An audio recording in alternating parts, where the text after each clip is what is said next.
Hi friends, welcome to government jobs portal. So మనం already హిస్టరీలో ఒక 600 క్వశ్చన్స్ మనం చూడడం జరిగిందండి లాస్ట్ 6 పార్ట్స్లో కూడా. సో ఇప్పుడు పార్ట్ 7లో మరొక 100 క్వశ్చన్స్ చూద్దాం.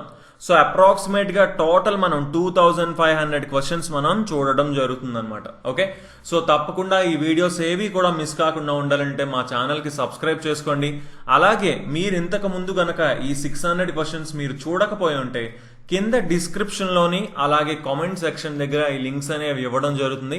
సో తప్పకుండా ఆ వీడియో స్టార్టింగ్ పార్ట్ 1 నుంచి చూడండి, ఎందుకంటే మనం ఇంపార్టెంట్ బిట్స్ అన్ని కాంపిటేటివ్ ఎగ్జామ్స్కి హెల్ప్ అయ్యే విధంగా మనం చెప్పడం జరుగుతుంది అనమాట. ఓకే, సో అలాగే జీజేపీ తెలుగు అనే మా ఆండ్రాయిడ్ యాప్ని మీరు ప్లేస్టోర్లో డౌన్లోడ్ చేసుకొని ఇందులో మనకి రీజనింగ్ అండ్ అరిథమెటిక్ క్లాసెస్ ఉన్నాయండి. అరిథమెటిక్ చూసుకుంటే మనకి అప్రాక్సిమేట్గా ఒక 90 అవర్స్ క్లాసెస్ ఉంటాయి అండ్ 2700 క్వశ్చన్స్ చెప్తాం. ప్రతి క్వశ్చన్ కూడా ఇంగ్లీష్ మీడియం అండ్ తెలుగు మీడియంలో ఉంటుంది. అండ్ రీజనింగ్ విషయానికి వస్తే అప్రాక్సిమేట్గా ఒక 4500 క్వశ్చన్స్ మనం చెప్పడం జరుగుతుంది అనమాట. ఓకే, సో ఇంట్రెస్ట్ ఉన్న వాళ్ళు ఈ రోజే యాప్ని డౌన్లోడ్ చేసుకొని క్లాసెస్కి ఎన్రోల్ చేసుకోవచ్చు. ఓకేనండి. సో ఓకే, ఇప్పుడు మనం ఈ వీడియోలో ఒక 100 బిట్స్ చూద్దాం. 601st question. The first Indian Hindi scholar of the Mughal period was అని అడుగుతున్నాడు. అంటే మొఘల్ కాలానికి చెందిన మొదటి భారతీయ హిందీ పండితుడు ఎవరు అంటున్నాడు. మొఘల్స్ అంటే మనకి 1526 నుంచి వాళ్ళు స్టార్ట్ అవుతుంది బాబర్తో. సో అప్పటి నుంచి మనం చూసుకున్నట్లయితే మొఘల్ పీరియడ్లో చూసుకున్నట్లయితే మొట్టమొదటిసారిగా ఇండియన్, అతను భారతీయుడు, హిందీలో అనమాట అతను స్కాలర్. సో ఎవరు అని చెప్పి అడుగుతున్నాడు. దీనికి ఆన్సర్ మాలిక్ మొహమ్మద్ జయసీ అండి. మనకి మాలిక్ మొహమ్మద్ జయసీ అనే అతను ఫస్ట్ ఇండియన్ హిందీ స్కాలర్ అనమాట. ఇతను 1542 ఇయర్లో చనిపోవడం జరుగుతుంది. ఇతను ఇండియన్ సూఫీ పోయెట్ అనమాట. ఇండియన్ సూఫీ పోయెట్. ఇతను జనరల్గా హిందీ లాంగ్వేజ్లో మరియు అవధి భాషల్లో రచించేవాడు తన రచనల్ని.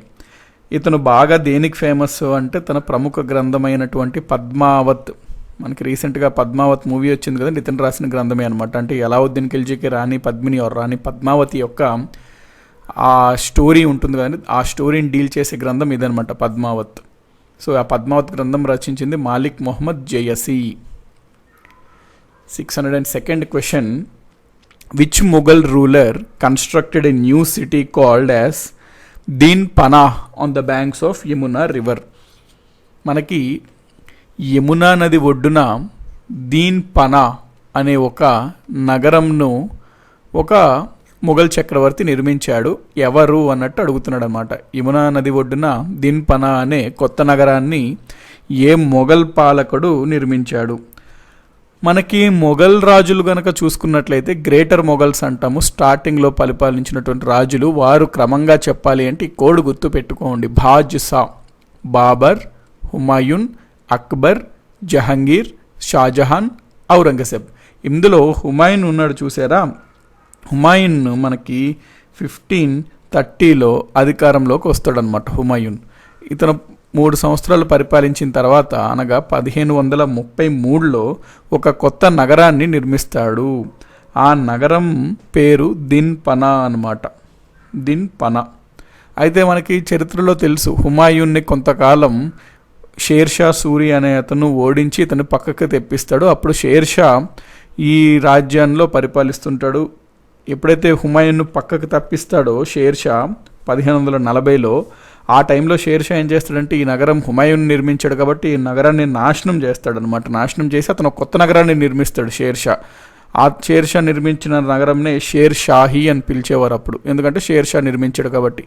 దీనినే మనము ఇప్పుడు ప్రెజెంట్ డే చూసుకుంటే ఢిల్లీలో, సౌత్ ఈస్ట్ ఢిల్లీలో ఉంటుందండి, పురాణా కిలా అంటాం. పురాణా కిలా ఏరియా అంటాం. దగ్గరలో మెట్రో కూడా ఉంటుంది, పురాణా కిలా అని ఉంటుంది. సో ఈ పురాణా కిలా అనేది షేర్ షాహీ అనమాట. షేర్ షా ఈ రాజ్యం ఆక్రమించినప్పుడు నిర్మించడం జరిగింది. సో ఇక్కడ బేసికలీ అది జస్ట్ మీకు ఇన్ఫర్మేషన్ ఇస్తున్నా, కానీ ఈ క్వశ్చన్ పరంగా మనం మాట్లాడినప్పుడు అయితే దీన్ పనా ఎవరు నిర్మించారు అంటే హుమాయూన్ నిర్మించాడు అని చెప్పి మనము ఆన్సర్ చేయాలి.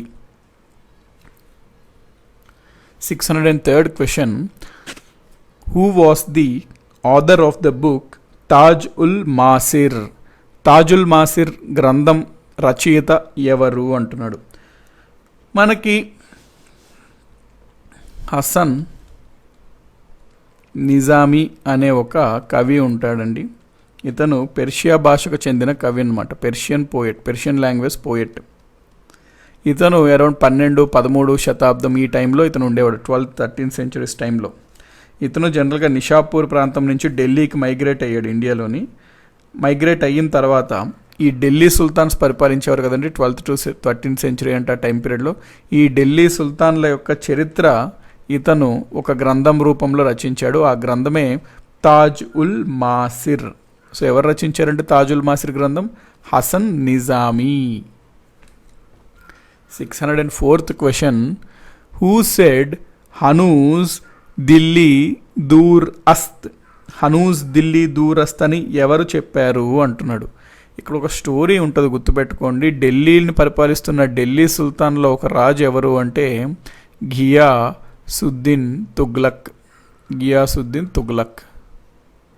అయితే ఢిల్లీలో ఈయన రాజధానిగా పరిపాలించడం జరుగుతుంది. ఇక్కడ బెంగాల్ ప్రాంతంలో ఒకరు పన్నులు సరిగ్గా కట్టకుండా తిరుగుబాటు చేయడం ద్వారా వాళ్ళని అణిచివేసేయాలని చెప్పి ఇతను వీళ్ళపైకి అటాక్ చేయాలి అని చెప్పి భావిస్తాడు.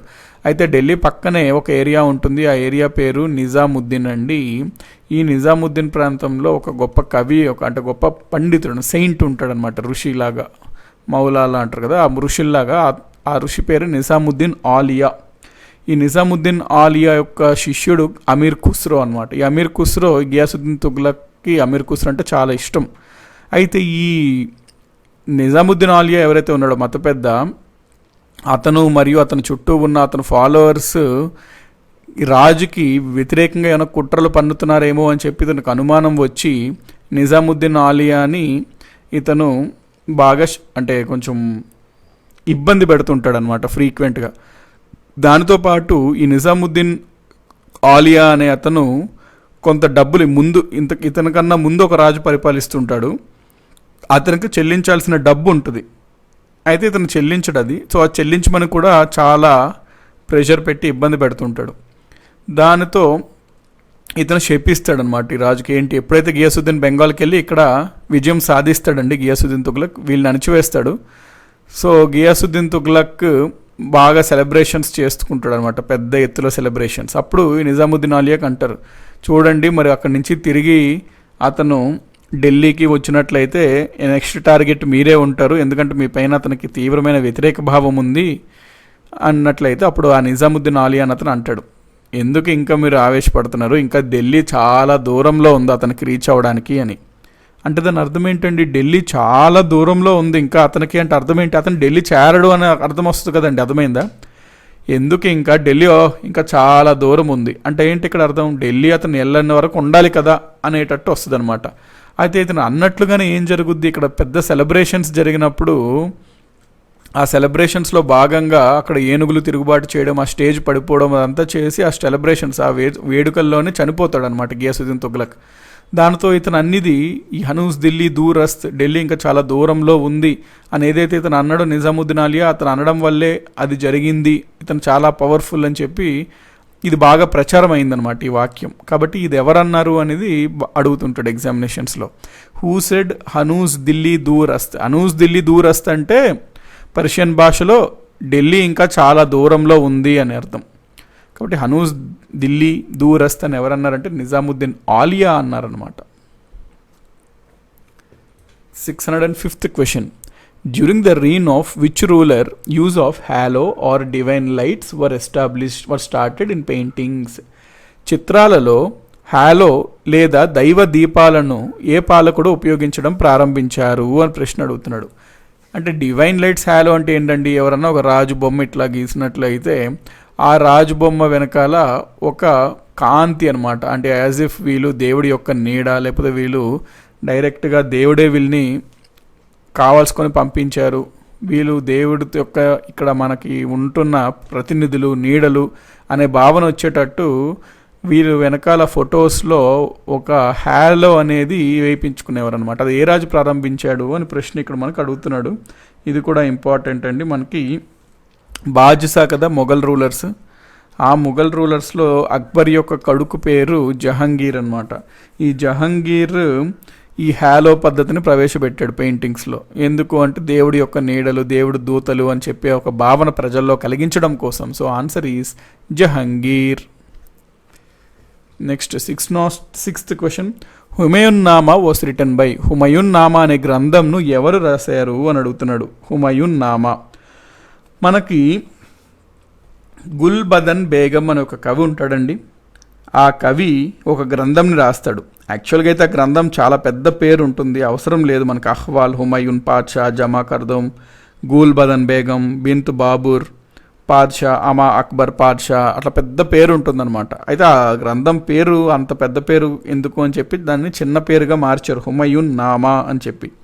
సో హుమయూన్ నామాని ఎవరు రచించారు అంటే గుల్బదన్. ఏ భాషలో రచించాడు అంటే పెర్షియన్ భాషలో రచించాడు అనమాట.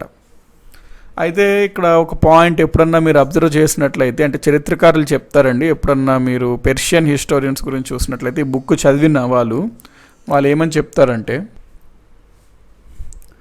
సో ఆన్సర్ గుల్బదన్ బేగం అవుతుందండి, Gulbadan Begum. Next question 607th question, Humayun's tomb was built by. Humayun యొక్క సమాధి ఎవరు నిర్మించారు అని ప్రశ్న ఇక్కడ అడుగుతున్నాడు. మనం హుమయూన్కి ఒక భార్య ఉంటుందండి, ఆవిడ పేరు హమీదా బాను బేగం అన్నమాట, వైఫ్ ఆఫ్ హుమయూన్ తిను. ఈవిడ హుమయూన్ యొక్క మొదటి భార్య అనమాట, ప్లస్ మెయిన్ రాణి అనమాట. ఈమెనే హాజీ బేగం అని కూడా అంటారు. సో ఈవిడ హుమయూన్ యొక్క సమాధిని నిర్మించింది. ఈ నిర్మాణం అనేది 1565లో స్టార్ట్ చేసింది ఆవిడ ఆధ్వర్యంలో. హుమయూన్స్ టూంబ్స్ అంటాం, చాలా ఫేమస్ అనమాట హుమయూన్స్ టూంబ్స్. దాని తర్వాత 1572లో ఇది కంప్లీట్ అయింది నిర్మాణం.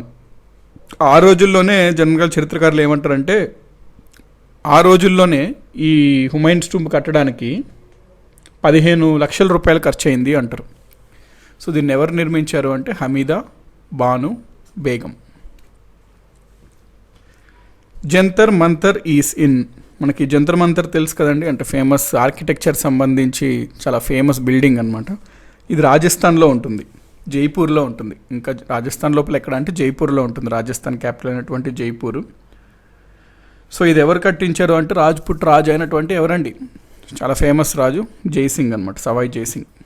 రాజ్పుట్ రాజు అయిన సవాయ్ జైసింగ్ జంతర్ మంతర్ నిర్మాణం చేశాడు. ఓకే కండి, పాయింట్ రాజస్థాన్, ఎక్కడ జైపూర్. ఎవరు అంటే Sawai Jai Singh. 609th question, name of the Bengali poet who was conferred with the title of Gunraj Khan in the sultanate period. మనకి ఢిల్లీని, ముఖ్యంగా నార్త్ ఇండియా ప్రాంతాన్ని ముఖ్యంగా ఢిల్లీ కేంద్రంగా చేసుకొని 1206 నుంచి 1526 వరకు పరిపాలించిన రాజవంశం వాళ్ళని ఢిల్లీ సుల్తాన్స్ అంటాము. అంటే వాళ్ళందరినీ డిఫరెంట్ రాజవంశం వాళ్ళు ఉంటారు, మొత్తాన్ని వీళ్ళు ఢిల్లీ సుల్తాన్స్ అంటాం. ఈ ఢిల్లీ సుల్తాన్స్ కాలంలో ఒక బెంగాల్ చెందిన పోయెట్ ఉండేవాడు. అతనికి ఒక బిరుదు ఉంటుంది గున్రాజ్ ఖాన్ అని. ఎవరికి అని ప్రశ్న అడుగుతున్నాడు. సుల్తానేట్ కాలంలో గున్రాజ్ ఖాన్ బిరుదు పొందిన బెంగాలీ కవి ఎవరు? సో ఈ క్వశ్చన్ అర్థమైంది కదండి, క్లియర్ కదా. దీని ఆన్సర్ వచ్చేసరికి మనకి మాలాదర్ బసు అని ఒక కవి ఉండేవాడండి, మాలాదర్ బసు. జనరల్గా బసు అంతా వెస్ట్ బెంగాల్ అక్కడ వాళ్ళ పేరులో వస్తుంది కదండి బసు అని. ఈయన 15వ శతాబ్దానికి చెందిన కవి, 15th centuryకి చెందిన కవి, బెంగాలీ పోయెట్ అనమాట. ఇతను ఒక బాగా ప్రముఖమైన గ్రంథం రాస్తాడు. ఆ గ్రంథం పేరు శ్రీకృష్ణ విజయ, అంటే కృష్ణుడి యొక్క విజయాల గురించి తెలుపుతుంది అనమాట. దేవుడు కృష్ణుడి యొక్క విజయాల గురించి తెలుపుతుంది, శ్రీకృష్ణ విజయ. మాలాదర్ బసు అన్న ఆయన రచించాడు వాటిని. ఓకే కండి, ఇతనికి బిరుదు ఉండేదన్నమాట గున్రాజ్ ఖాన్ అని. ఎవరిచ్చినట్టు రుక్నుద్దీన్ బర్బక్షా అనే అతను ఇస్తాడండి, అది అవసరం లేదు. ఎవరికి ఉండేది బిరుదు అనేది గుర్తుపెట్టుకోండి, మాలాదర్ బసు. ఆ బిరుదు ఎవరిచ్చారు గున్రాజ్ ఖాన్ అంటే, ఇన్ కేస్ ఎవరైనా గుర్తుపెట్టుకుంటారో ఆ పాయింట్ అనుకుంటే నోట్ చేసుకోండి, చెప్తాను మీకు. ఈ మాలాదర్ బసుకి గున్రాజ్ ఖాన్ బిరుదు ఇచ్చింది ఎవరు అంటే Ruknuddin Barbak Shah. Ruknuddin Barbak Shah. 610th question, who was famously known as the Tuti-e Hindustan. Tuti-e హిందుస్థాన్గా ప్రసిద్ధి చెందినది ఎవరు? టూటీ-ఏ హిందుస్థాన్గా ప్రసిద్ధి చెందింది ఎవరు? ఈ ప్రశ్న అర్థమైంది కదండి. జనరల్గా మనకి ఈ బిరుదులు లాంటివండి ఇవి. సో ఒక అతనికి 2TA హిందుస్థాన్ అనేవారు. ఎవరు అంటే గుర్తుపెట్టుకోండి, మనకి చాలా ప్రముఖమైన కవి ఉండేవాడు మిడివల్ హిస్టరీకి సంబంధించి, చాలా ప్రముఖమైన కవి అనమాట ఇతను. అతని పేరే ఆమిర్ ఖుస్రో. పెర్షియన్ భాషకు సంబంధించి పెర్షియన్ సాహిత్యానికి సంబంధించి చాలా పెద్ద గొప్ప కవి ఆమిర్ ఖుస్రో అన్నతను. సో ఇతనికి 2TA హింద్ అని బిరుదు ఉంటుంది. 2T అంటే ఏంటండి? నైటింగేల్. సో దీని అర్థం ఏంటి? 2TA హిందుస్థాన్ అంటే నైటింగేల్ ఆఫ్ ఇండియా అని అర్థం. నైటింగేల్ ఆఫ్ ఇండియా అని అర్థం 2TA హిందుస్థాన్ అంటే పెర్షియన్లో, ఆఫ్ ఇండియా. సో ఎవరికంటే Amir Khusro.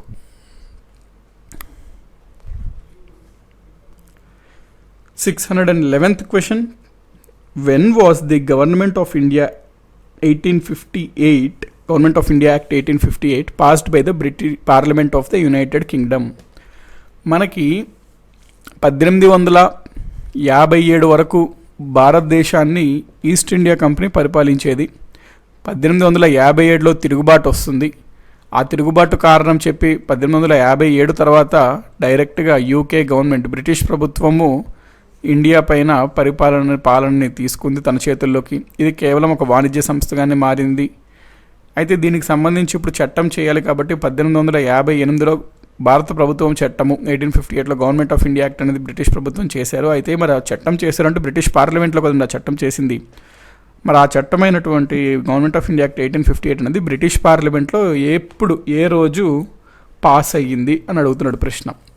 United Kingdom parliament 1858 భారత ప్రభుత్వం చట్టం ఎప్పుడు ఆమోదించింది అనేది ప్రశ్న. మనకి ఆగస్ట్ 2, 1858లో అండి. ఆగస్ట్ 2, 1858లో ఈ చట్టం అనేది బ్రిటిష్ పార్లమెంట్లో పాస్ అయ్యింది. ఆ డేట్ గుర్తుపెట్టుకోండి, August 2, 1858. Which sultan of Delhi died while playing the chaugan polo? Chaugan కూడా అంటారు ఈ ఆటని. పోలో ఆట ఉంటుంది కదండి, గుర్రం మీద వేల్సి మనకి హాకీ లాంటిది. ఆ ఆటని చౌగాన్ అంటారు, పోలో. అయితే ఢిల్లీ సుల్తాన్లో ఒక సుల్తాన్ పోలో ఆడుతుండగా చనిపోయాడు. ఎవరు ఆ రాజు అని ప్రశ్న అడుగుతున్నాడు. మనకి ఢిల్లీ సుల్తాన్లు ప్రారంభించింది ఎవరు? స్లేవ్ వంశం స్థాపకుడు కుతుబుద్దీన్ ఐబక్. ఈ కుతుబుద్దీన్ ఐబక్ అనే అతను చౌగాన్ ఆడుతుండగా చనిపోయాడు. ఎందుకు సార్ వీళ్ళని బానిస వంశం అంటాము అంటే మనకి మొహమ్మద్ ఘోరీ యొక్క బానిస అండి ఇతను. ఎవరు? ఈ కుతుబుద్దీన్ ఐబక్. సో అతను ఇక్కడ తన ప్రతినిధిని పెట్టి వెళ్ళిపోయాడు బ్యాక్, మొహమ్మద్ ఘోరీ. సో ఇతను కొంతకాలం తర్వాత స్వతంత్రాన్ని ప్రకటించుకొని ఒక రాజ్యాన్ని ఏర్పాటు చేసుకున్నాడు. అందుకనే వీళ్ళని స్లేవ్ వంశం అంటాం అనమాట, slave dynasty. So Qutbuddin Aibak అనే అతను పోలో ఆడుతుండగా చనిపోయాడు. సో చౌగాన్ పోలో ఆడుతుండగా చనిపోయిన ఢిల్లీ సుల్తాన్ ఎవరు అంటే Qutbuddin Aibak. 613th question. During the reign of which ruler Moroccan traveller Ibn Battuta visited India? Morocco యాత్రికుడు ఇబన్ బతుతా ఏ పాలకుడు పాలనలో భారతదేశాన్ని సందర్శించాడు? ఇబన్ బతుటా మొరక్కో దేశానికి చెందినవాడు. ఆ పాయింట్ కూడా గుర్తుపెట్టుకోండి, అడగచ్చు మేబీ మ్యాచ్ ద ఫాలోయింగ్స్లో. యాత్రికులు ఏ దేశం నుంచి వచ్చారు అని అనగచ్చు. హ్యూన్ సాంగ్ అంటాడు చైనా అని చెప్పాలి. ఆ విధంగా మనకి ఇబన్ బతుటా అంటే మొరక్కో అని చెప్పాలి. ఇబన్ బతుటా ఇతను 1333 నుంచి 1347 ఈ టైం పీరియడ్ ఇండియాలో ఉన్నాడండి. ఇండియాలో ఇబన్ బతుతా. ఇతను మొహమ్మద్ బిన్ తుగ్లక్ ఉంటాడు కదండి, తుగ్లక్ రాజవంశం రాజు మొహమ్మద్ బిన్ తుగ్లక్. ఇతని టైంలో భారతదేశానికి సందర్శించడం జరుగుతుంది ఇబన్ బతుటా. అయితే ఇబన్ బతుటా ఒక బుక్ రాస్తాడు. ఆ బుక్ ఫేమస్ రెహలా అనమాట. ఇబన్ బతుటా రాసిన బుక్ రెహలా. ఈ రెహలా అనే గ్రంథంలో అప్పట్లో సామాజిక పరిస్థితులు, రాజకీయ పరిస్థితులు, ఆర్థిక పరిస్థితులు, వాటి గురించి చాలా వరకు మనకి సమాచారం లభిస్తుంది బుక్ ద్వారా. అదేవిధంగా మొహమ్మద్ బిన్ తుగ్లక్ యొక్క పాలన ఏ విధంగా ఉండేది అనేది కూడా ఈ బుక్ ద్వారా మనకి చాలా ఇన్ఫర్మేషన్ అయితే లభిస్తుంది. ఓకే అండి ప్రశ్న. Next 614th question. Which of the following saint wrote Sribhashya? ఎవరు శ్రీభాష్యాన్ని రచించారు? శ్రీభాష్య రాసినది ఎవరు అనేది ప్రశ్న. మనకి రామానుజాచార్య అన్నతను, ఆచార్య అండి, బేసికలీ ఆచార్య అతను. సో మనం ఆచార్యస్ అని ఎవరిని అంటాము? వైష్ణవ సెయింట్స్ని అంటాం ఆచార్యస్ అని. వైష్ణవ ఫిలాసఫర్స్ లేకపోతే వైష్ణవ సెయింట్స్ని, వైష్ణవ ఫిలాసఫర్స్ని, వైష్ణవ తత్వవేత్తలు మనం ఆచార్యాలు అంటాము. అందుకని ఇతన్ని రామానుజాచార్య అని కూడా చెప్తుంటాము. ఇతను శ్రీభాష్య అనే గ్రంథంను రచించాడు. వైష్ణవ మతానికి సంబంధించి ఇతను చాలా ప్రముఖమైన ఆచార్యుడు అనమాట. ప్రముఖమైన తత్వవేత్త ఆచార్యుడు. సో ఇతను శ్రీభాష్య అనే గ్రంథం రచించాడు. Next question, who established Chishti order in India? మన భారతదేశంలో చిష్టీ తెగ లేకపోతే చిష్టీ శాఖను ఎవరు ప్రారంభించారు? ముస్లింలు ఇది ఒక శాఖ అండి. చిష్టీ శాఖ ప్రారంభించింది ఎవరు అంటున్నాడు. మనకి మొయినుద్దీన్, క్వాజా మొయినుద్దీన్ చిష్టీ అంటారు. సో చిష్టీ ఆర్డర్ కాబట్టి చిష్టీ అట్లా గుర్తుపెట్టుకోండి. మొయినుద్దీన్ చిష్టీ అనే అతను చిష్టీ శాఖను ప్రారంభించాడు భారతదేశంలో. మొయినుద్దీన్ చిష్టీ అనే అతను స్టార్టింగ్లో అతను పంజాబ్లోని లాహోరు, రాజస్థాన్లోని అజ్మీర్ ఆ ప్రాంతాలు ఇంట్రడ్యూస్ చేశాడు అరౌండ్ 12th century, 12వ శతాబ్దం ఆ టైంలో. తర్వాత కాలం వస్తూ కొద్ది చాలా ప్రదేశాలకి వ్యాప్తి చెందిందనమాట ఈ చిష్టీ శాఖ అనేది. సో ఎవరు స్థాపించారు అంటే Moinuddin Chishti. 616th question, the Buland Darwaza was built to mark Akbar's context of. Buland Darwaza అనేది ఒక ప్రముఖమైన బిల్డింగ్ ఉంటుందండి. అది అక్బర్ అనే అతను మనకి గుజరాత్ ప్రాంతం పైన దండెత్తి గుజరాత్ ప్రాంతం పైన విజయం సాధించి ఆ ప్రాంతంని తన వశంలోకి అంటే తన రాజ్యంలో కలుపుకుంటాడు. ఆ విజయానికి గుర్తుకుగాను అక్బర్ బులంద్ దర్వాజా నిర్మిస్తాడు. బులంద్ దర్వాజా అంటే అసలు అర్థం ఏంటి అంటే గేట్ ఆఫ్ విక్టరీ అనమాట. Gate of victory. Buland Darwaza అంటే గేట్ ఆఫ్ విక్టరీ. ఇది అక్బర్ 1601 AD ఈ సంవత్సరంలో నిర్మించాడు. ఎందుకు అంటే తన గుజరాత్ పైన సాధించిన విజయానికి చిహ్నంగా. ఓకే కండి.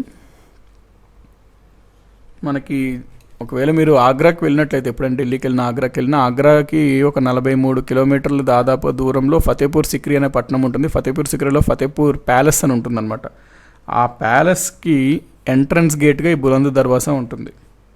ఆ ప్యాలెస్ యొక్క ఎంట్రన్స్గా, మెయిన్ ఎంట్రన్స్గా ఉంటుంది ఒక బిల్డింగ్, అదే బులంద్ దర్వాజా. సో ఎక్కడ అంటే ఏ ప్రాంతం అంటే గుజరాత్ పైన సాధించిన విజయానికి చిహ్నంగా బులంద్ దర్వాజా అక్బర్ కట్టించాడు 1601 సంవత్సరంలో. 617th question, who among the following was named as Zinda Pir or living saint in Mughal period? జిందా అంటే లివింగ్, నివసిస్తున్నటువంటి, పీర్ అంటే సెయింట్. ముస్లిమ్స్లో జనరల్గా పీర్స్ అంటాం, పీర్ సాహెబ్ పీర్స్ అంటాం కదా, అట్లా సెయింట్ అనమాట, ఋషి ముని అట్లా.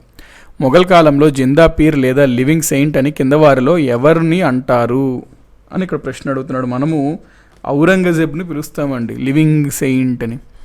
ఔరంగజేబ్ని లివింగ్ సెయింట్ లేకపోతే జిందా పీర్ అంటాం. అంటే ఇప్పుడు మనకి మొఘల్ రాజుల్లో ఔరంగజేబ్ ఉంటాడు కదండి, ఆఖరి గొప్ప రాజుల్లో ఆఖరి రాజు, గొప్ప మొఘల్ రాజుల్లో ఆఖరి రాజు అయినటువంటి ఔరంగజేబ్ను మనము జిందా పీర్ అని పిలుస్తాము.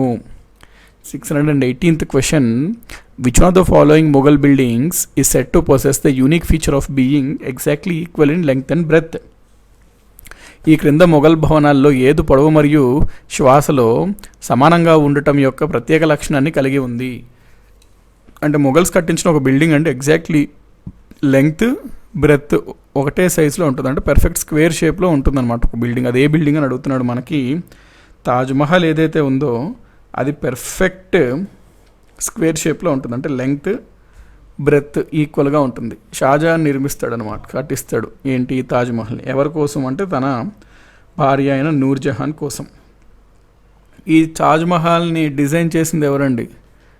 మేబీ మీకు ఛాన్స్ ఉంటుంది అడగడానికి. తాజ్మహల్ డిజైన్ బై ఎవరు అంటే అహ్మద్ లహౌరీ. అహ్మద్ లహౌరీ డిజైన్ చేశాడు అనమాట చార్మినార్ని. ఓకే కండి పాయింట్. నెక్స్ట్, బులంద్ దర్వాజా is main entrance to the palace set. ఇందాక నేను మీకు చెప్పాను కదండి, the same point which I told you just before. ఇందాక బులంద్ దర్వాజా గురించి చదివినప్పుడు అదే బిట్ ఇప్పుడు అడిగాడు చూడండి. ఏ ప్యాలెస్లో ప్యాలెస్కు ప్రధాన ద్వారం బులంద్ దర్వాజా ఉంటుంది? మరి ఇందాక మీకు ఏం చెప్పాను, ఎప్పుడైనా మీరు ఆగ్రానా ఢిల్లీకి వెళ్ళినా అక్కడ దగ్గరలో 40 కిలోమీటర్ల దూరంలో ఫతేపూర్ సిక్రీ అని ఉంటుంది. ఫతేపూర్ సిక్రీలో ఫతేపూర్ ప్యాలెస్ ఉంటుంది. ఫతేపూర్ ప్యాలెస్కి ఎంట్రన్స్గా బులంద్ దర్వాజా అనేది ఉంటుంది అని ఇందాకే చెప్పాను కదండి. అందుకని ఇక్కడ ఏంటి మన ఆన్సర్? ఫతేపూర్ సిక్రీ అనేది ఆన్సర్ అవుతుంది. ఇందాక మనం అనుకున్న point. 620th question, Bibi ka Maqbara is located in India at? Bibi ka Maqbara మనకి ఔరంగజేబ్ ఉంటాడు కదండి, మొఘల్ రాజుల్లో చివరి రాజు అయినటువంటి అతను కొడుకు ఉంటాడు అనమాట, ఆజం షా అనే ఒక అతను. ఆజం షా అనే అతను వాళ్ళ మదర్ యొక్క గుర్తు మీద ఈ బీబీ కా మక్బరా అనేది నిర్మాణం పూర్తి చేస్తాడు. అంటే ఔరంగజేబ్ కట్టించినట్టు ఉంటాయి బుక్స్లో, ఔరంగజేబ్ నిర్మాణం స్టార్ట్ చేస్తాడు, పూర్తి చేసిన అతని కొడుకు ఆజం షా అనమాట. సో ఇది కొంచెం తాజ్మహల్ లాగా కట్టాలి అన్నట్టు అనుకొని అట్లా ప్లాన్ చేసుకొని కడతారు. బట్ తక్కువ బడ్జెట్తో నార్మల్ సిమెంట్తో వాటితో కడతారు. అంత అందంగా ఉండదు, బట్ గుడ్ అటెంప్ట్ అయితే చేయడం జరుగుతుంది. సో బీబీ మక్బరా ఎక్కడ ఉంటుంది అంటే ఔరంగాబాద్లో ఉంటుంది. ఇది ఎవరన్నా మనం షిరిడీకి వెళ్ళినట్లయితే బీబీకా మక్బరా చూడొచ్చు, దగ్గరలో ఔరంగాబాద్లో ఉంటుంది. బీబీకా మక్బరా ఔరంగాబాద్లో ఉంటుంది, Maharashtra. 621st question. The most learned medieval Muslim ruler who was well versed in various branches of learning including astronomy, mathematics and medicine was ఖగోళ శాస్త్రము, ఇంకా గణితము, మ్యాథమెటిక్స్ మరియు మెడిసిన్ సహా వివిధ అభ్యాస విభాగాలలో బాగా ప్రావీణ్యం ఉన్న మధ్యయుగ ముస్లిం పాలకుడు ఎవరు? సో ఇతను బాగా హైలీ ఇంటలెక్చువల్ అనమాట. ఎవరు అంటే మనకి మొహమ్మద్ బిన్ తుగ్లక్. అందుకని ఈ తుగ్లక్ ఎక్స్ట్రీమ్స్ యొక్క కలయిక అంటాడు. అంటే బాగా వ్యత్యాసాలు ఎక్కువ అనమాట. ఒకటేమో ఒక సైడ్ చూస్తే చాలా హైలీ ఎడ్యుకేటెడ్, ఒక సైడ్ చూస్తే అతను చేసే పనులన్నీ ప్రాక్టికల్గా ఉండవు. అందుకని హిస్టోరియన్స్లో బాగా చర్చ, డిబేట్ జరిగింది. లేకపోతే కాంట్రవర్షియల్ రాజు ఎవరు అంటే మొహమ్మద్ బిన్ తుగ్లక్ అని చెప్తారు. సో మొహమ్మద్ బిన్ తుగ్లక్ అనే అతనిలో ఆస్ట్రానమీ, మ్యాథమెటిక్స్, మెడిసిన్ ఆ యొక్క విద్యలు కూడా బాగా వాటిపైన కూడా మంచి ప్రావీణ్యం ఉంది అతనికి. 622nd question. Which was the first garden tomb in the Indian subcontinent? Garden tomb అంటే ఏం లేదండి, ఇప్పుడు ఇది ఒక తోట సమాధి.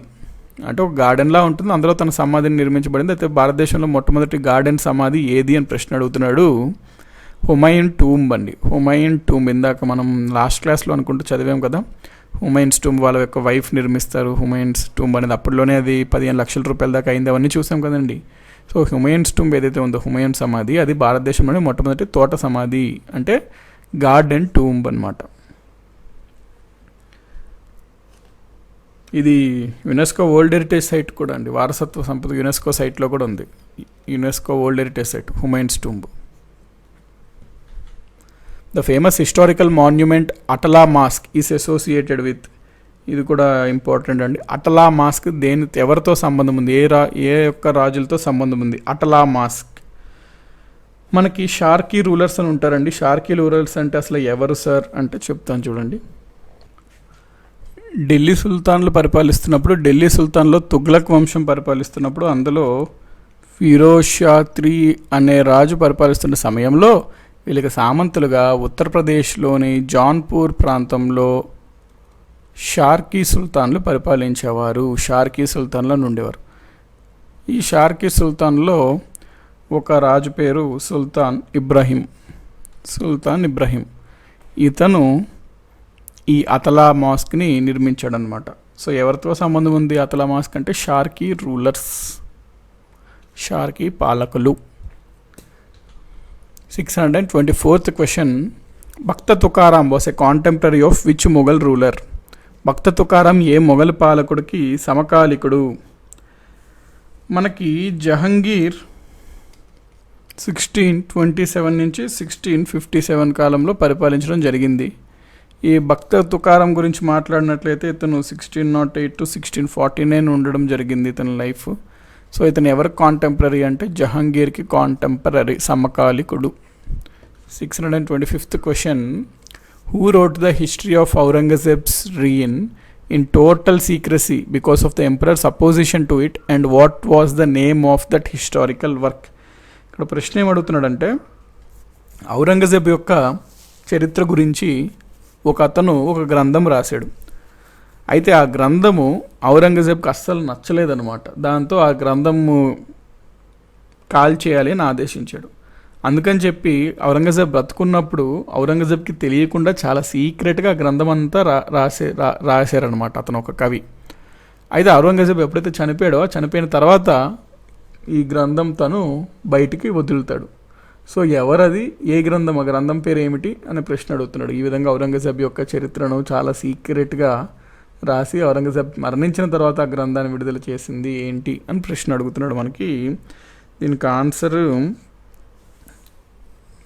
కాఫీ ఖాన్ రచించినటువంటి ముంతాఖబ్ ఉల్ లుబబ్ ముంతాకబ్ ఉల్ లుబబ్ అనే గ్రంథము కాఫీ ఖాన్ రచిస్తాడు. ఈ గ్రంథంలో ఔరంగజేబ్ గురించి, ఆయన పరిపాలన గురించి ఎక్కువగా ప్రస్తావించడం జరుగుతుంది.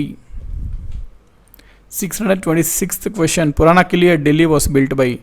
నేను మీకు సమ్ 2 days బ్యాక్ ఒక క్వశ్చన్లో చెప్పాను ఏమని, మనకి హుమాయూన్ పరిపాలిస్తున్న సమయంలో షేర్ షా అనే రాజు తిరుగుబాటు చేసి ఇతన్ని పక్కకు జరిపేసి షేర్ షా ఆక్రమిస్తాడు.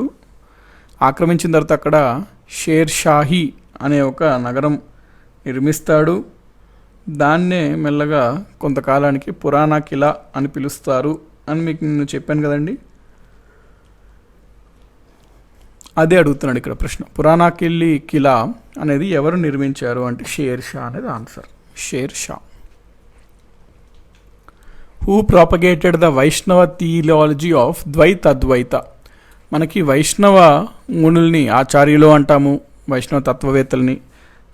వైష్ణవ తత్వవేత్తలు ఒక్కొక్కరు ఒక్కొక్క రకమైన తత్వాన్ని కలిగి ఉంటారు. అందులో ద్వైత అద్వైతం అనేది ఒక తత్వం. ఇది ఇచ్చినది ఎవరు ప్రచారం చేశారు ఈ తత్వాన్ని అని అడుగుతున్నాడు ప్రశ్న. మనకి ద్వైత అద్వైతం అనగానే మనకి ఇవి చాలా ఉంటాయండి. అద్వైత, ద్వైత, ద్వైత అద్వైత, విశిష్ట అద్వైత, అవన్నీ చాలా తత్వాలు ఉంటాయి అన్నమాట. మనం అవన్నీ గుర్తుపెట్టుకోవాలి ఎగ్జామినేషన్స్ పాయింట్ ఆఫ్ వ్యూలో. మనకి నింబారకాచార్య ద్వైత అద్వైత అనే తత్వాన్ని ఆయన ప్రచారం చేస్తాడు. నింబారకాచార్య ఇతను దాదాపుగా 11-12 శతాబ్దం ఆ ప్రాంతం ఆ కాలంకి చెందిన వైష్ణవ తత్వవేత్త నింబారకాచార్యుడు. 628th question, Shahjahan built Taj Mahal in the memory of. Shahjahan ఎవరి జ్ఞాపకార్థం కొరకు తాజ్మహల్ను నిర్మించాడు? షాజహాన్ యొక్క వైఫ్ పేరు నూర్ జహాన్ అండి. ఆమెనే మనము ముంతాజ్ మహల్ అని కూడా అంటాము. సో ఆమె మీద ప్రేమతో షాజహాన్ 1631-1648 ఆ మధ్య టైం పీరియడ్లో తన వైఫ్ కోసము తాజ్మహల్ని నిర్మిస్తాడు. సో ఎవరి కోసం అంటే ముంతాజ్ కోసం. ఇక్కడ మనకి ఇక్కడ పాయింట్ నోట్ చేసుకోండి, షాజహాన్ వైఫ్ పేరు ముంతాజ్ మహల్ అండి, ముంతాజ్ మహల్. సో ఈవిడ కోసం తాజ్మహల్ని నిర్మిస్తాడు. ఈ పాయింట్ నోట్ చేసుకోండి. సో షాజహాన్ ఎవరి జ్ఞాపకార్థం మేరకు తాజ్మహల్ నిర్మించాడు అంటే ముంతాజ్ మహల్ అని మనం చెప్పాలి. 629th క్వశ్చన్, ఖలీసా అంటే ఏమిటి అని అడుగుతున్నాడు. జనరల్గా మనకి ఢిల్లీ సుల్తాన్లు మొఘల్ కాలంకి చెందిన ఈ పదం ఉంటుంది ఖలీసా అని. అసలు ఈ ఖలీసా అంటే ఏంటి అని అడుగుతున్నాడు. జనరల్గా మనకి రాజు ఉండేవాడు, మరి అప్పుడు చాలా పెద్ద రాజ్యం ఉండేది. మరి రాజు మొత్తం చూసుకోలేడు కాబట్టి కొన్ని రాజ్యాలకి కొంతమంది చేతిలో పెట్టేవాడు. అంటే ఆఫీసర్స్ అనమాట. అంటే వీళ్ళు సామంతుల్లా కాదు, ఒక ఆఫీసర్స్ అనమాట. సో వీళ్ళు చేయాల్సిన పని ఏంటి అంటే ఆఫీసర్స్ లేకపోతే వీళ్ళు నోబుల్స్ అనమాట. అంటే కొంచెం గొప్పవాళ్ళు, ఆ ప్రాంతాల్లో ఉన్నవాళ్ళు. వీళ్ళు అక్కడ ట్రూప్స్ని మెయింటైన్ చేయాలి. అంటే కొంత సైన్యాన్ని వీళ్ళు మెయింటైన్ చేయాలి. ఎప్పుడైతే రాజుకు అవసరం ఉంటుందో అప్పుడు వీళ్ళు అందజేయాలన్నమాట. సో దానికి గాను వీళ్ళు సైన్యాన్ని మెయింటైన్ చేస్తున్నందుకు గాను మరి ఏదన్నా వాళ్ళకి ఇవ్వాలి కదండి ప్రభుత్వం. సో ప్రభుత్వం ఏం చేసేది, కొంత భూమి ఇచ్చి ఆ భూమి మీద అధికారం ఈ వ్యక్తికి ఇచ్చేదన్నమాట. ఇతను ఏం చేస్తాడు, అక్కడ ఉంటున్న వాళ్ళ దగ్గర పన్ను కలెక్ట్ చేసుకొని అతను కొంత డబ్బులు రాజుకి ఇచ్చి తను వాడుకునేవాడు మిగతాది. సో ఏదైతే ఈ రకంగా భూములు ఇవ్వడం జరిగిందో వాటిని మనము ఖలీసాస్ అంటాము. ఖలీసాస్ ఈ జనరల్గా అక్బర్ ప్రవేశపెడతాడండి ఖలీసాస్ అనేది.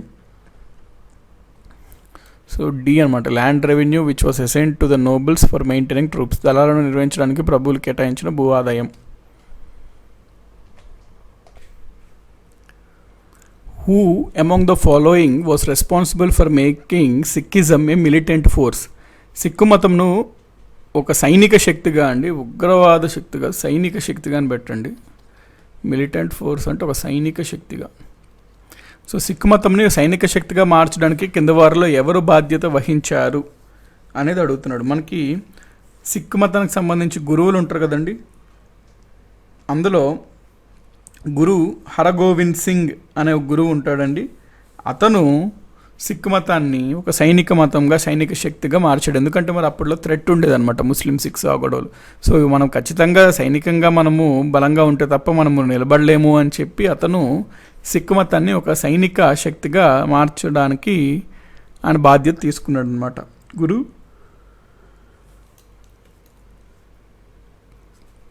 హరగోవింద్ సింగ్.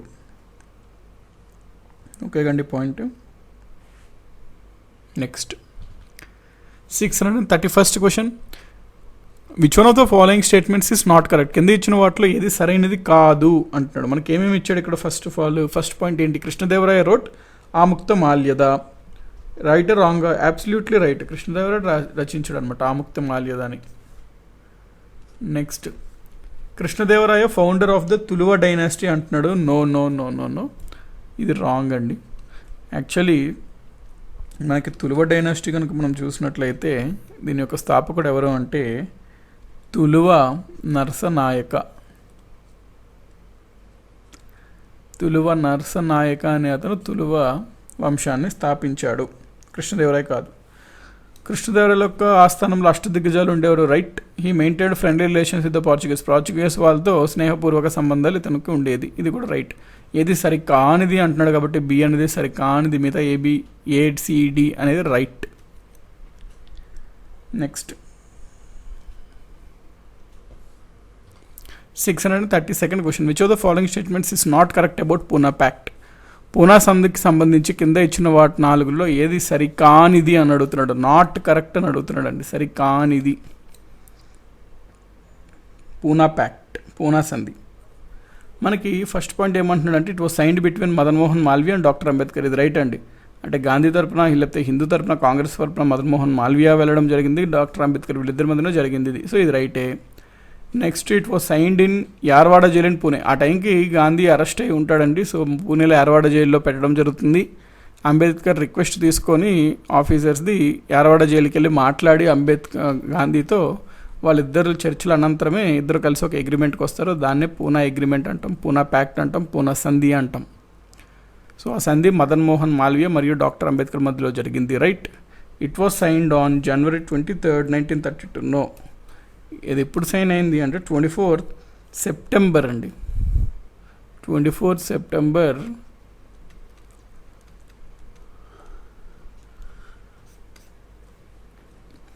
1932లో సైన్ అయింది అనమాట agreement. So 2 wrong. Next, it was signed in Yerawada jail. అవునండి. ఈ సంధి ప్రకారం అప్పటి వరకు ఈ ఎస్సీస్కి సంబంధించిన షెడ్యూల్డ్ కాస్ట్స్కి, డిప్రెస్డ్ క్లాస్కి సంబంధించిన సీట్లు 71 ఉండేవి. ఈ సంధితో 70 కన్నా ఎక్కువ అయినాయి అనమాట. 147 సీట్లు భారతదేశంలో డిప్రెస్డ్ క్లాసెస్ కోసము రిజర్వ్ చేసి ఉంచారు ఈ సంధి ప్రకారం. So all are correct except 2 అనమాట. ఇక్కడ ఏది కరెక్ట్ కాదు అంటున్నాడు కాబట్టి B is the answer for the question. Next 633rd question. Which of the following was not the saint of Varkari sect? Varkari శాఖలో చందని ఋషి ఎవరు, లేకపోతే చందని తత్వవేత్త ఎవరు, లేకపోతే సైంట్ సన్యాసి ఎవరు, చందన సన్యాసి ఎవరు అని అడుగుతున్నాడు ఇక్కడ ప్రశ్న. అసలు వార్కారి అంటే ఒక భక్తుడు, పిల్గ్రిమ్ అని అర్థం అనమాట. భక్తి మూమెంట్ ఉంటుంది. ఆ భక్తి మూమెంట్లో భాగంగానే ఈ వార్కారి అనే ఒక కొత్త మూమెంట్ కూడా ఏర్పడిందనమాట. వార్కారి వీళ్ళు విఠల్ స్వామిని పూజిస్తారు వార్కారి శాఖ వాళ్ళు. అంటే ఒక కృష్ణుడిలో ఒక రకమైన కృష్ణుడి ఆకారంతో ఉంటారండి పందార్పూర్ దగ్గర. అక్కడ విఠల్ స్వామి లేకపోతే విఠల్ దేవుడిని ఆచరిస్తారు వీళ్ళు. ఆ దేవుడిని ఆరాధిస్తుంటారు. సో ఎవరు కింద ఇచ్చిన వాటిలో వర్కారీ శాఖకు చెందిన వాళ్ళు కాదు అంటున్నాడు ప్రశ్న.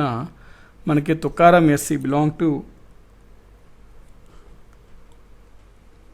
Warkari sect and Namdev belong to Varkari sect and Kabir belong to Eknath belong to Varkari sect. Kabir చూసారా?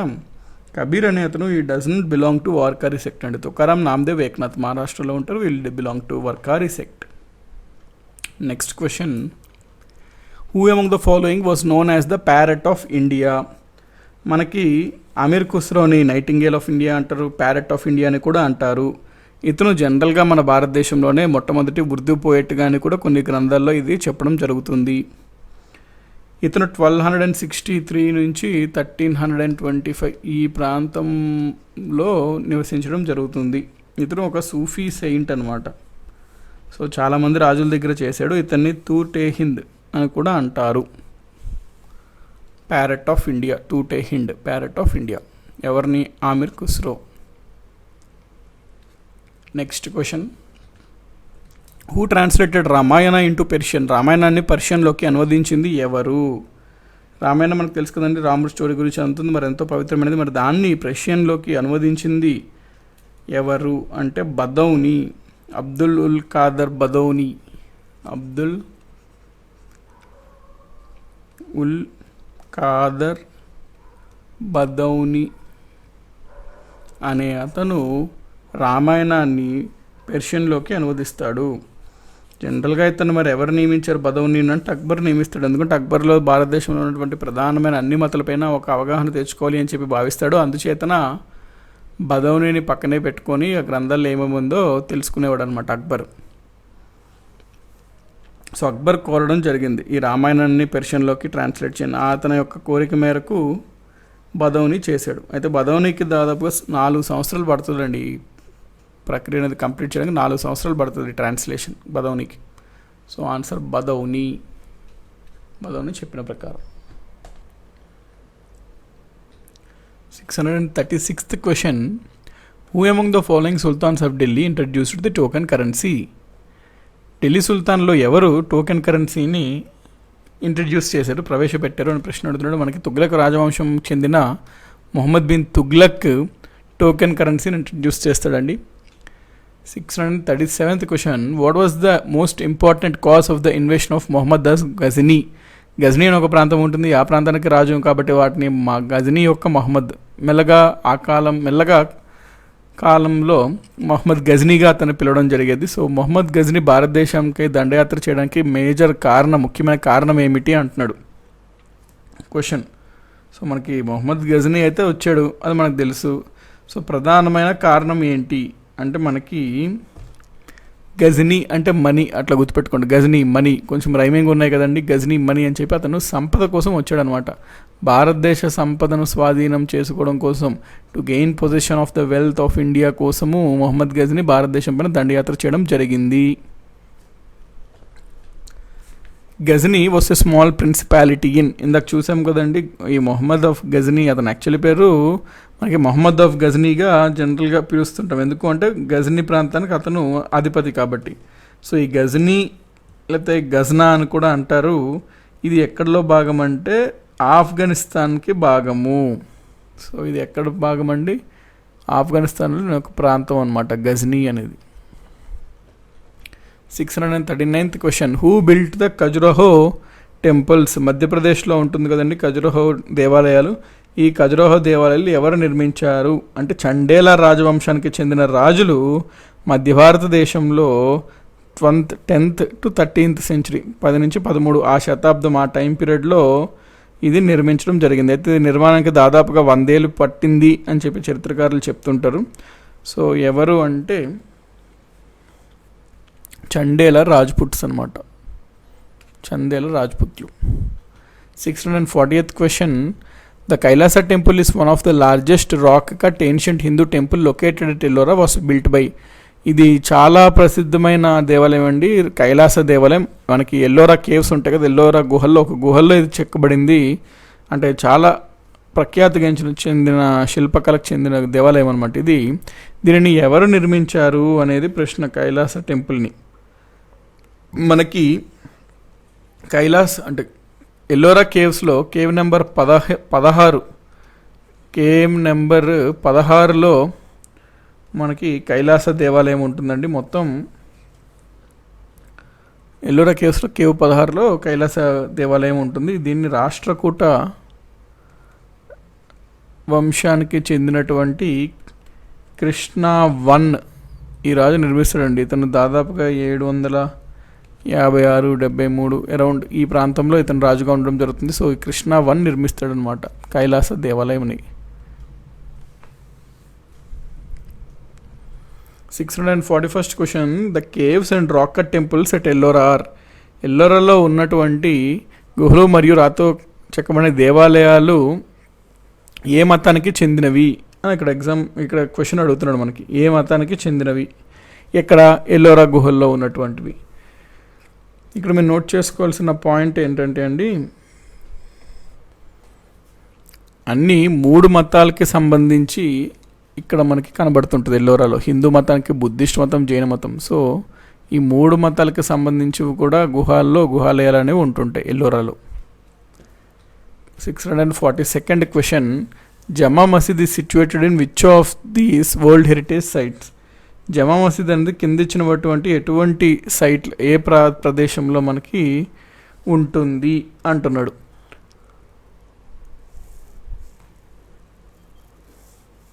మనకి ఆగ్రాకి దగ్గరలో ఫతేపూర్ సిక్రీ అనే నగరం ఉంటుంది. ఈ ఫతేపూర్ సిక్రీలో జమా మసీద్ అంటే ఫ్రైడే మాస్క్ ఆ అర్థం వస్తుంది. సో ఈ 17th సెంచరీలో నిర్మించడం జరిగింది జమా మసీద్ని. సో ఎక్కడ అంటే Fatehpur Sikri. 643rd question, Moti Masjid is situated in which of this world heritage sites. క్రింద ఏ సైట్స్లో మోటీ మసీద్ ఉంటుంది? మనకి జమా మసీద్ అంటే చూసాం, ఏమని? ఫతేపూర్ సిక్రీలో అని చెప్పి. మోతీ మసీద్ అంటున్నాడు. మోతీ మసీద్ అనేది వైట్ మార్బుల్తో కడతారండి మాస్క్ని. ఇది ఢిల్లీలో ఉన్నటువంటి రెడ్ ఫోర్ట్ ఆవరణలో ఉంటుందన్నమాట. రెడ్ ఫోర్ట్ కాంప్లెక్స్లో ఉంటుంది. మోతీ అంటే పర్ల్స్, ముత్యం, మోతీ. పర్ల్ మాస్క్ అన్నట్టు మీనింగ్ వస్తుంది అనమాట. ఇది ఢిల్లీలో మనకి దివానీ ఏ ఖాస్ అనేది ఉంటుంది కదండి ప్రాంతం, జనరల్గా మిలిటరీ ఏరియాగా చూస్తాం దాన్ని. సో దానికి దగ్గరలో ఉంటుందన్నమాట ఇది. ఈ మోతీ మసీద్ని ఎవరండి మరి నిర్మించారు అంటే ఔరంగజేబ్ నిర్మిస్తాడు అరౌండ్ 1660 ఆ టైం పీరియడ్లో. కాబట్టి రెడ్ ఫోర్ట్ ఆవరణ ఎర్రకోట కాంప్లెక్స్లో మోతీ మసీద్ అనేది ఉంటుంది. 644th question, why Simon commission was established. Simon commission అసలు ఎందుకు ఏర్పాటు చేశారు అనేది ప్రశ్న. ఈ సైమన్ కమిషన్ అనేది మనకి మోడర్న్ హిస్టరీలో వస్తుందండి. సైమన్ కమిషన్ 7 సభ్యులు ఉన్న ఒక కమిటీ అనమాట. ఈ కమిటీ బ్రిటిష్ వాళ్ళు అపాయింట్ చేస్తారు. ఎందుకు అపాయింట్ చేస్తారు అంటే 1928లో అపాయింట్ చేస్తారు. ఎందుకు అంటే గవర్నమెంట్, బ్రిటిష్ ప్రభుత్వం 1919లో మాంటెగ్యూ చెమ్స్ఫోర్డ్ సంస్కరణలు గవర్నమెంట్ ఆఫ్ ఇండియా చట్టం చేస్తుంది. అది ఏ రకంగా అమలవుతుంది భారతదేశంలో, దాంట్లో ఎటువంటి మార్పులు ఏమైనా చేయాలా, అవన్నీ సూచించడం కోసం ఈ కమిటీని వేస్తుంది. ఫ్యూచర్లో అంటే ఇక మీద భారతదేశం యొక్క పరిపాలన ఏ విధంగా ఉండాలి అని అవన్నీ సూచించడం కోసం, పలు అంశాల కోసం ఈ కమిషన్ వేస్తారు. అయితే ఈ కమిషన్లో 7 సభ్యులు బ్రిటిష్ వాళ్ళని, అందరూ తెల్లవాళ్ళని వేయడం జరుగుతుంది. భారతదేశం యొక్క ఫ్యూచర్, భవిష్యత్తు నిర్ణయించడానికి వేసిన కమిటీలో ఒక భారతీయుడు కూడా లేకపోవడం చాలా హాస్యాస్పదం అని చెప్పి ఇక్కడ కమిషన్ బాయ్కాట్ చేస్తారనమాట స్వాతంత్ర ఉద్యమాల్లో యోధులు. సో ఈ సైమన్ కమిషన్ ఎందుకు ఏర్పాటు చేశారు అనే ప్రశ్న ఇక్కడ అడుగుతున్నాడు.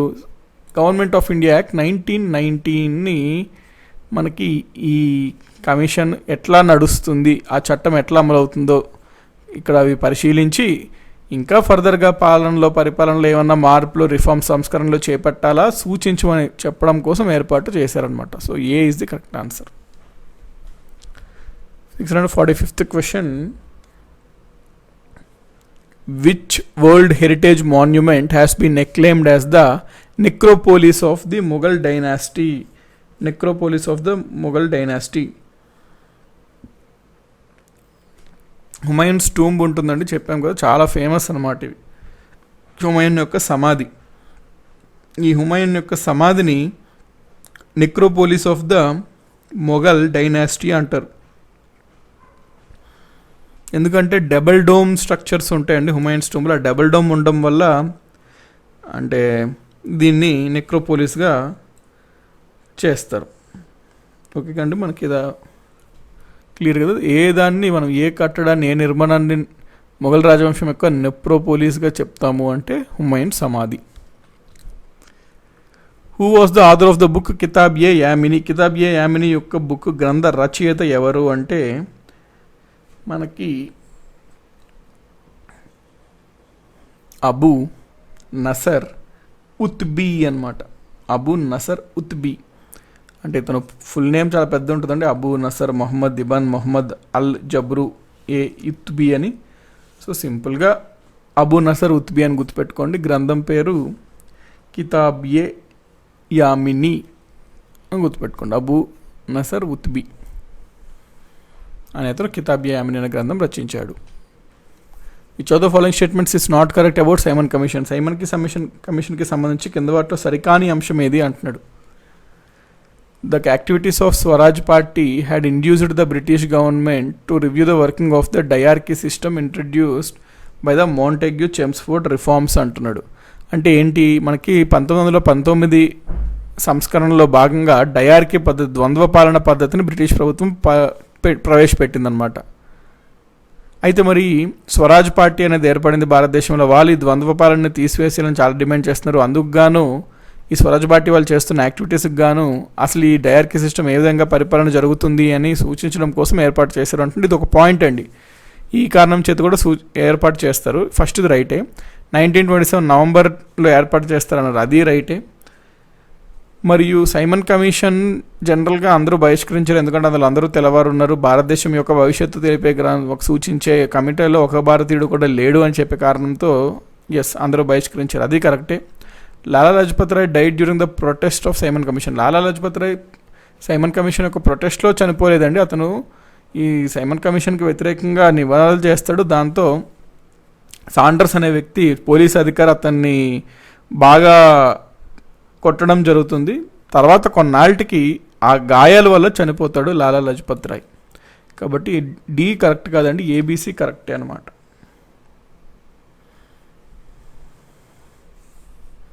అంటే కొన్నాళ్ళ తర్వాత చనిపోతాడు అనమాట మనకి Lala Lajpat Rai. Who wrote the famous book Kitabul Hind? ఇది చాలా చాలా ఫేమస్ అండి, కితాబుల్ హింద్ అనమాట. ఇది రచించింది అల్ బరూని అనే అతను కితాబుల్ హింద్ అనే గ్రంథం రచిస్తాడు. అల్ బరూని. నెక్స్ట్ కితాబుల్ హింద్ అంటే book on India, book on Hindustan అట్లా.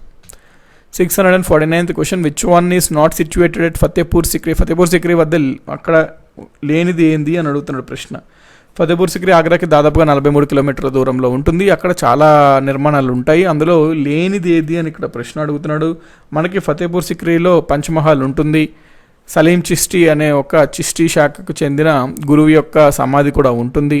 మోరియాం ప్యాలెస్ కూడా ఉంటుంది. మోతీ మసీద్ ఏదైతే ఉందో ఆ మోతీ మసీద్ అనేది మనకి రెడ్ ఫోర్ట్ కాంప్లెక్స్లోని ఢిల్లీలో ఉంటుంది, ఫతేపూర్ సిక్రీలో కాదు. కాబట్టి ఇది మనకి ఫతేపూర్ సిక్రీలో ఉంటుంది.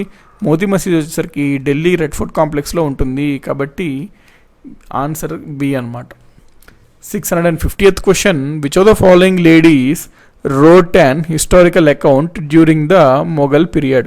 మొఘల్ కాలంలో ఏ విధంగా ఉండేవి పరిస్థితులు, అప్పుడు చరిత్ర గురించి వివరించే ఒక గ్రంథంను ఒక లేడీ రచించిందండి. ఆవిడ పేరేమిటి అని ప్రశ్న అడుగుతున్నాడు ఇక్కడ. మనకి గుల్బదన్ బేగం అనే ఒక ఆవిడ ఉంటుంది. గుల్బదన్ బేగం ఆమె 1523లో జన్మిస్తుంది, 1603లో చనిపోతుంది. సో ఈవిడ బాబర్ యొక్క కుమార్తె అనమాట. మొఘల్ రాజులో ఫస్ట్ రాజు బాబర్ యొక్క డాటర్ కుమార్తె అనమాట గుల్బదన్ బేగం. ఈవిడే హుమయూన్ నామా అనే గ్రంథం రచిస్తుంది. హుమయూన్ నామా ఈవిడ అన్నగా అనమాట, బ్రదర్ హుమయూన్ అతను. సో హుమయూన్ నామా అనే గ్రంథం కూడా ఇవి రచిస్తుంది. కాబట్టి ఆ టైంలో చరిత్ర గురించి ఈ గ్రంథం గారు తెలుస్తుంది. సో ఇక్కడ ప్రశ్నలు ఏంటి, మొఘల్ కాలంలో కృతమైల్లో ఎవరు చరిత్ర వృత్తాంతం రాశారు అంటే Gulbadan Begum is the correct answer. మరి ఈవిడ ఏం రాసింది అంటే హుమయూన్ నామా. ఈవిడెవరు అంటే బాబర్ యొక్క కూతురు. సో ఇవన్నీ క్లియర్ కదండి, పాయింట్స్ నోట్ చేసుకుంటండి, డెఫినెట్లీ యూజ్ అవుతాయి ఎగ్జామినేషన్. సో దీంతో 650 క్వశ్చన్స్ అనేవి కంప్లీట్ అయినాయండి మనకి. 651st question, who built the famous Shalibar Bagh of Srinagar? శ్రీనగర్లోని ప్రసిద్ధైన షాలిబార్ బాగ్ అంటే గార్డెన్, తోట ఎవరు నిర్మించారు అంటున్నాడు. మనకి మొఘల్ చక్రవర్తులలో అక్బర్ కొడుకైనటువంటి జహంగీర్ షాలిమార్ బాగ్ను నిర్మిస్తాడు. జహంగీర్ షాలిమార్ బాగ్ను నిర్మిస్తాడు. ఎవరి కోసం జహంగీర్ షాలిమార్ బాగ్ను నిర్మిస్తాడు అంటే అతని యొక్క భార్య వైఫ్ నూర్ జహాన్ కోసం. సో నూర్ జహాన్ కోసం జహంగీర్ షాలిమార్ బాగ్ను నిర్మిస్తాడు. యాక్చువల్లీ ఆ గార్డెన్ ఎక్కడైతే షాలిమార్ బాగ్ నిర్మించాడో అక్కడ ఆల్రెడీ ఒక పురాతన గార్డెన్ ఉండేది, ఏన్షియంట్ గార్డెన్ ఉండేది. 1619లో దాన్ని మరమ్మతులు చేసి దాన్ని ఒక రాయల్ గార్డెన్గా మార్చాడనమాట. మార్చి ఫరాహ్ బక్ష్ అని చెప్పాడు. అంటే చాలా డిలైట్ఫుల్ లాగా ఫరాహ్ బక్ష్ అని పెట్టాడు. దాన్ని షాలిమార్ బాగ్ అంటున్నాం. ఇప్పుడు మనం జహంగీర్ తన భార్య నూర్జహాన్ని మెప్పించడం కోసం నిర్మించాడు షాలిమార్ బాగ్ని. 652 క్వశ్చన్, మనకి మొఘల్ చక్రవర్తులలో ఆఖరి మొఘల్ చక్రవర్తి ఎవరు? Who was the last Mughal emperor అని అడుగుతున్నాడు. Shah Alam two, Akbar two, Bahadur Shah two, Ahmad Shah options ఇచ్చాడు. మనకి లాస్ట్ మొఘల్ ఎంపరర్ ఎప్పుడు అంటే 1857 రివోల్ట్ అయిన టైంకి బహదూర్ షా టూ ఉంటారండి. బహదూర్ షా టూ 1857 1857 తిరుగుబాటులో ఇతను కూడా పాల్గొనడం జరుగుతుంది. దానితో బ్రిటిష్ వాళ్ళు ఇతన్ని బంధించి మొఘల్ చక్రవర్తిని ఇక మీద ఒక పెన్షనర్గా తయారు చేస్తారనమాట. దాంతో మొఘల్ ఎంపైర్ అనేది ఎండ్ అవుతుంది. బ్రిటిష్ చేతిలోకి డైరెక్ట్గా వెళ్ళిపోతుంది భారతదేశం. కాబట్టి ఆఖరి మొఘల్ చక్రవర్తి ఎవరు అంటే మనము బహదూర్ షా టూ అని చెప్పాలి. బహదూర్ షా టూ.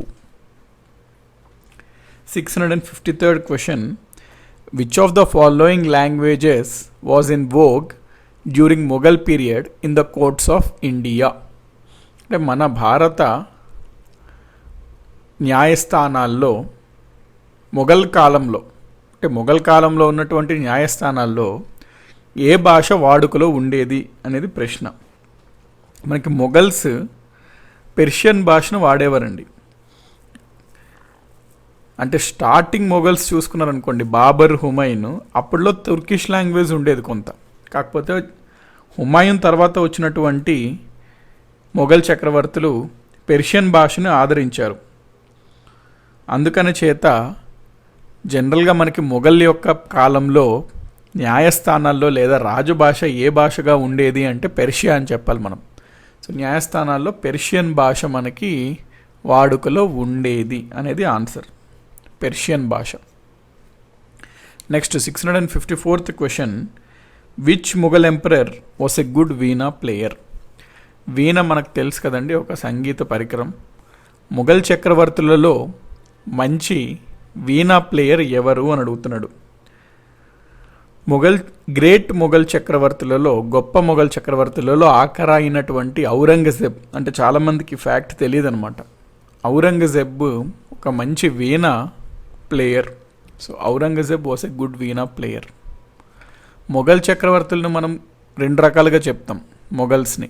ఒకటి గ్రేటర్ మొఘల్స్, రెండు లేటర్ మొఘల్స్. గ్రేటర్ మొఘల్స్ అంటే బాద్షా, బాబర్, హుమాయూన్, అక్బర్, జహంగీర్, షాజహాన్, ఔరంగజేబ్.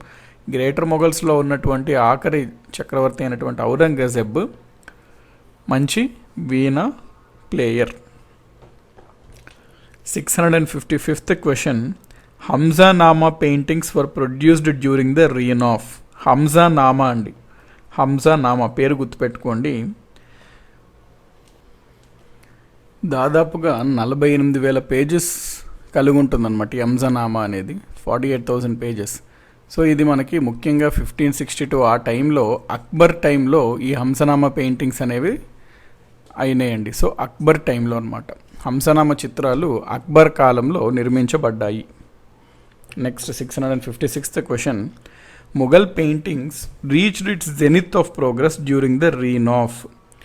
అండ్ మనకి మొఘల్స్లో పెయింటింగ్స్ ఎవరి కాలంలో పురోగతికి, ఉన్నత స్థితికి చేరుకున్నాయి అని అడుగుతున్నాడు. ఎప్పుడన్నా సరే మొఘల్స్కి సంబంధించి పెయింటింగ్స్ అని వస్తే వెంటనే మీకు గుర్తు రావాల్సిన మొఘల్ చక్రవర్తి జహంగీర్. మనకి మొఘల్ చక్రవర్తులలో జహంగీర్కి పెయింటింగ్ పైన చాలా మక్కువ ఉండేదన్నమాట. అందుకని చేత మనకి మ్యాక్సిమం పీక్ స్టేజ్ పెయింటింగ్స్ ఏ మొఘల్ చక్రవర్తి కాలంలో వెళ్ళింది అంటే జహంగీర్ కాలంలో వెళ్ళింది అని చెప్పాలి answer. 657th question, Brihadeeswara temple which was built by Rajaraja Chola one is dedicated to? Rajaraja Chola one నిర్మించిన బృహదేశ్వర దేవాలయము ఎవరికి అంకితం చేయబడింది అని అడుగుతున్నాడు. విష్ణువుకా, శివుడుకా, బ్రహ్మక, ఎవరికి కాదన్న పేరులోనే ఉంది. బృహదీశ్వర, ఈశ్వర అంటే శివుడు. సో మనకి ఈ చోళుల యొక్క నిర్మాణ శైలిలోనే గొప్ప ప్రఖ్యాతిగాంచిన బృహదేశ్వర దేవాలయము శివుడికి అంకితం చేయడం జరిగింది. ఈ బృహదీశ్వర ఆలయం నిర్మించడానికి దాదాపుగా 6 సంవత్సరాలు పట్టింది. దీనిని నిర్మించింది ఎవరు అంటే రాజరాజ 1, లేకపోతే అతన్నే రాజరాజ చోళ 1 అని కూడా అంటాము. ఏ సంవత్సరంలో ఈ టెంపుల్ నిర్మాణం పూర్తయింది అంటే 1010 సంవత్సరంలో 1010 ADలో పూర్తి అయ్యింది. ఒరిజినల్గా ఈ టెంపుల్కి వేరే పేరుతో పిలిచేవారు. ఆ పేరు ఏంటి అంటే పెరువుదాయర్ టెంపుల్ అని పిలిచేవారు. దాని తర్వాత అది బృహదీశ్వర టెంపుల్గా పిలవడం జరుగుతుంది. సో ఇది ఎవరికి అంకితం చేయబడింది అంటే శివుడికి అంకితం చేయబడింది దేవాలయం.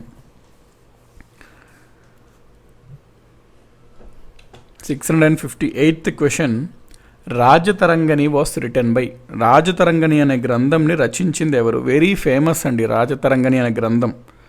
రాజతరంగని అంటే అర్థం ఏంటంటే, తరంగని అంటే అర్థము రివర్ అన్నమాట. సో రాజా అంటే అర్థము కింగ్. సో రాజతరంగని అంటే లిటరల్గా అర్థం ఏంటి అంటే ద రివర్ ఆఫ్ కింగ్స్ అని. రివర్ ఆఫ్ కింగ్స్ అంటే రాజుల యొక్క నది అని. రాజతరంగనిని రచించింది ఎవరు అంటే Kalhana. River of kings. So అంటే కింగ్స్ యొక్క అంటే కాశ్మీర్ను పరిపాలించిన రాజుల గురించి ప్రస్తావిస్తుంది ఈ గ్రంథం ముఖ్యంగా. సో దీన్ని రచించింది కల్హానా. ఇది అరౌండ్ మనకి 12వ శతాబ్దంలో, క్రీస్తు శకం 12వ శతాబ్దం 12th century ADలో ఈ గ్రంథం రచించడం జరిగింది కల్హానుడు. 659th question. రణతంబోర్ కోట ఎక్కడ ఉంది? Ranthambore fort is in. మనకి జనరల్గా బాగా ఫోర్ట్స్ ప్యాలెసెస్ ఎక్కువ రాజస్థాన్లో ఉంటాయండి. రణతంబోర్ ఎక్కడుంది మరి? రాజస్థాన్లో ఉంది కదా ఆ ప్రాంతం. ఆ ప్రాంతంలో మరి కోట ఉంది కాబట్టి ఆ కోటని రణతంబోర్ కోట అని అంటాము. కాబట్టి రణతంబోర్ కోట మనకి రణతంబోర్లో ఉంటుంది. రణతంబోర్ జాతీయ పార్క్ ఉంటుంది కదండి, రణతంబోర్ నేషనల్ పార్క్, ఆ లోపలే ఉంటుందన్నమాట ఇది కోట. సో రణతంబోర్ నేషనల్ పార్క్, జాతీయ పార్క్ లోపల మనకి రణతంబోర్ కోట ఉంటుంది. ఎక్కడున్నాయి ఇవన్నీ అంటే రాజస్థాన్లో ఉన్నాయన్నమాట. So 660th question. రణబోర్ అనేది ఏంటి? ఒక మొఘల్స్కి చెందిన ప్యాలెస్సా, లేకపోతే రాజ్పుట్స్కి చెందిన కోటనా, లేకపోతే ఖాల్జీస్కి చెందిన రాజధానియా, లేకపోతే ఇది ఒక బౌద్ధ తీర్థయాత్ర కేంద్రమా అని అడుగుతున్నాడు ఇక్కడ ఆన్సర్. మనం ఇందాకే చదువుకున్నాం రణతంబోర్ అనేది ఒక కోట. ఎక్కడ? రాజస్థాన్లో రణతంబోర్లో ఉంది. అక్కడ ఎవరు పరిపాలించేవారు మరి? అది ఎవరి కోట అంటే రాజ్పుట్స్ పరిపాలించేవారు అప్పుడులో, వారి యొక్క కోట అది. కాబట్టి రణతంబోర్ వాస్ రాజ్పుట్ ఫోర్ట్ అన్నమాట. ఎవరు దీన్ని వాడేవారు అంటే జైపూర్ వాటికి చెందిన మహారాజులు, రాజ్పుట్ మహారాజులు ఈ కోటలో ఉండేవారు. సో రాజ్పుట్ల యొక్క కోట అన్నమాట రణతంబోర్ అనేది.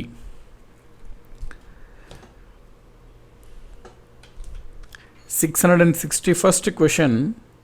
The medieval Indian literary work Darbar e Akbari was written by అని అంటున్నాడు. మనకి మధ్య భారత యుగ చరిత్ర కాలంలో రచించినటువంటి దర్బార్-ఏ-అక్బరీ అండి. మనకి దర్బార్-ఏ-అక్బరీని రచించింది మొహమ్మద్ హుస్సేన్ ఆజాద్. సో మొహమ్మద్ హుస్సేన్ అనమాట రచించింది. ఈ గ్రంథం అక్బర్ టైంలో రచించడం జరిగింది. అక్బర్ టైంలో మొహమ్మద్ హుస్సేన్.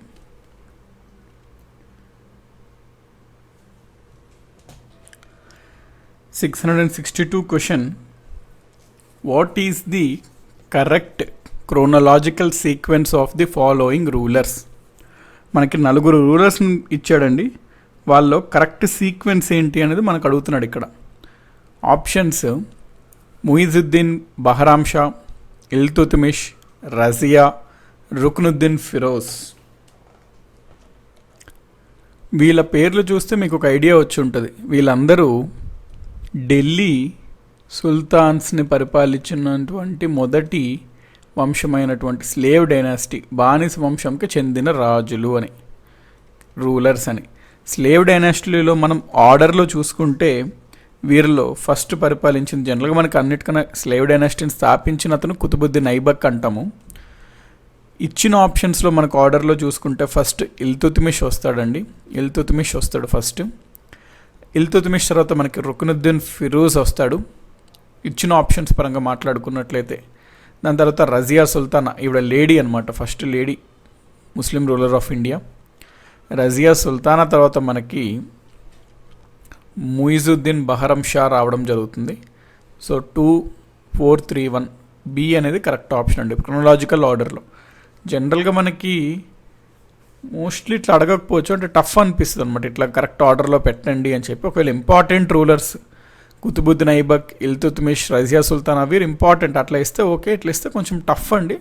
సో ఏం చేస్తారు అంటే జనరల్గా మనకి ఢిల్లీ సుల్తాన్స్ మొఘల్స్కి సంబంధించి ఒక బ్రీఫ్గా ఒక ఆర్డర్లో రాజుల లిస్ట్ అనేది కొంచెం చూడండి, నోట్ చేసుకోండి అది. సో దట్ మనకి ఎగ్జామ్స్లో ఒకవేళ ఇట్లాంటి ప్రశ్నలు అడిగితే సంథింగ్ ఎలిమినేషన్ ద్వారా డిఫరెంట్ వేస్ ద్వారా మనం ఆన్సర్ చేయడానికి అట్లీస్ట్ స్కోప్ ఉంటుంది కాబట్టి.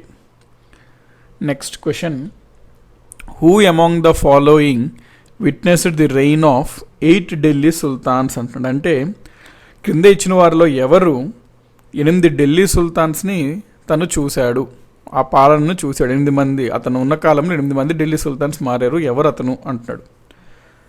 మనకి గొప్ప పోయెట్ అయినటువంటి అమీర్ ఖుస్రో, ఈయన 1253 నుండి 1325 ఈ కాలము ఉన్నాడు అమీర్ ఖుస్రో. సో ఈ అమీర్ ఖుస్రోనే మనము కవ్వాలీకి పితామహుడు, ఫాదర్ ఆఫ్ కవ్వాలి అంటాము. ఇతను ఒక మ్యూజిషియన్, స్కాలర్, పోయెట్. ఇతను మనకి గియాసుద్దీన్ బాల్బన్ కాలం నుంచి ఇతను ఉన్నాడండి. అంటే ఇతను బాల్బన్ కింద కూడా కవిగా ఉన్నాడు. బాల్బన్ నుంచి మనకి మొహమ్మద్ బిన్ తుగ్లక్ వరకు ఉన్నాడు. అంటే 8 మంది ఢిల్లీ సుల్తాన్లని ఈయన వీక్షించాడనమాట Amir Khusro. 664th question, who wrote the famous Sanskrit book Geet Govind? Gita Govinda అనే సంస్కృత పుస్తకం చాలా ప్రసిద్ధిగాంచింది, దాన్ని రచించింది ఎవరు? గీతా గోవింద అంటే గోవిందుడి యొక్క పాట, సాంగ్ ఆఫ్ గోవింద అనమాట. ఇది 12th century 12వ శతాబ్దంకి చెందిన కవి అయినటువంటి జయదేవ రచించాడు. ఇందులో కృష్ణుడికి మరియు గోపీల మధ్యన రిలేషన్ని చెప్పడం జరుగుతుంటుంది గీతా గోవింద గ్రంథంలో. బృందావనంలోనే ఉంటారు కదండి గోపికలు. సో ఈ గోపీస్ మరియు కృష్ణుడి మధ్య రిలేషన్ చెప్పడం జరుగుతుంటుంది. అందులో ముఖ్యంగా ఈ గ్రంథంలో గోపిల్లో ఉన్నటువంటి ముఖ్యంగా రాధా గురించి, కృష్ణుడి గురించి చెప్పడం జరుగుతుంటుంది ఈ గ్రంథం. సో జయదేవుడు రచించాడు. 665th question, who was the founder of Advaitavada or the doctrine of non dualism? మనకి మెడివల్ హిస్టరీలో ద్వైతం, అద్వైతం, ద్వైతాద్వైతం, విశిష్టాద్వైతం అని రకరకాల ఫిలాసఫీస్, తత్వాలు ఉంటాయి. వాటిని ఎవరు స్థాపించారు అనేది మనం గుర్తుపెట్టుకోవాల్సిన అవసరం ఉంటుంది. అద్వైతం విషయానికి వస్తే వెంటనే మీకు గుర్తు రావాల్సిన వ్యక్తి పేరు ఆది శంకరాచార్య. అద్ ఫర్ అద్వైతం కాబట్టి ఆది శంకరాచార్య మనకి అద్వైతంని స్థాపిస్తాడు. 666th question, Bishan Das, a famous portrait painter, resided in the court of? Bisham Das అనే ఒక ప్రముఖ పోర్ట్రైట్ చిత్రకారుడు ఎవరి ఆస్థానంలో నివసించేవాడు అనేది ప్రశ్న. మనకి పెయింటింగ్స్ అనేసరికి వెంటనే ఎవరి పేరు గుర్తు రావాలన్నాను, మొఘల్స్లో జహంగీర్ పేరును గుర్తు తెచ్చుకోవాలి. సో మనకి జహంగీర్ కాలంలో ఆయన ఆస్థానంలో 17వ శతాబ్దంకి చెందినటువంటి ఒక ప్రముఖ చిత్రకారుడు బిషన్ దాస్ ఉండేవాడు. బిషన్ దాస్ యాక్చువల్లీ హిందూ అండి, అయినప్పటికీ అతన్ని ఆదరించడం జరిగిందనమాట. సో జహంగీర్ కాలంలో. 667th question, which noted scholar wrote Vikramanka Deva Charitra? ఎవరు విక్రమాంక దేవ చరిత్ర గ్రంథాన్ని రచించారు అనేది ప్రశ్న. మనకి కవి బిల్హానా కవి ఇతను 11వ శతాబ్దానికి చెందిన కవి. బిల్హానా. కల్హానా వేరు, బిల్హానా వేరండి, నోట్ చేసుకోండి. బిల్హానా అనమాట కాశ్మీరీ పోయెట్ అనమాట. ఈ బిల్హానా కాశ్మీరీ పోయెట్. ఇతను విక్రమాంక దేవచరిత్ర అనే గ్రంథంని రచించాడు బిల్హానా. 668th question. మౌసోలియం అంటే dargah of Salim Chishti is situated in. Salim Chishti యొక్క దర్గా ఎక్కడ ఉంది అంటున్నాడు. మనకి సలీం చిస్టీ యొక్క దర్గా ఫతేపూర్ సిక్రీలో ఉంటుందండి. షేక్ సలీం చిస్టీ యొక్క దర్గా అనమాట అది. అంటే మొఘల్ యొక్క నిర్మాణ శైలికి నిదర్శ రూపం అన్నమాట ఈ దర్గా. ఇది 1580-81 ఆ ప్రాంతంలో నిర్మించడం జరిగింది. షేక్ సలీం చిస్టీ యొక్క దర్గా ఫతేపూర్ సిక్రీలో ఉంటుందన్నమాట ఇది మనకి. సో ఎవరిది అంటే ఎక్కడ ఉంటుంది అంటే Fatehpur Sikri. 669th question. During the reign of which Pallava ruler Ratha temples at Mahabalipuram were built. మహాబలిపురంలోని రథ దేవాలయాలను ఏ పల్లవరాజు పరిపాలిస్తున్న సమయంలో నిర్మించడం జరిగింది అని అడుగుతున్నాడు. మనకి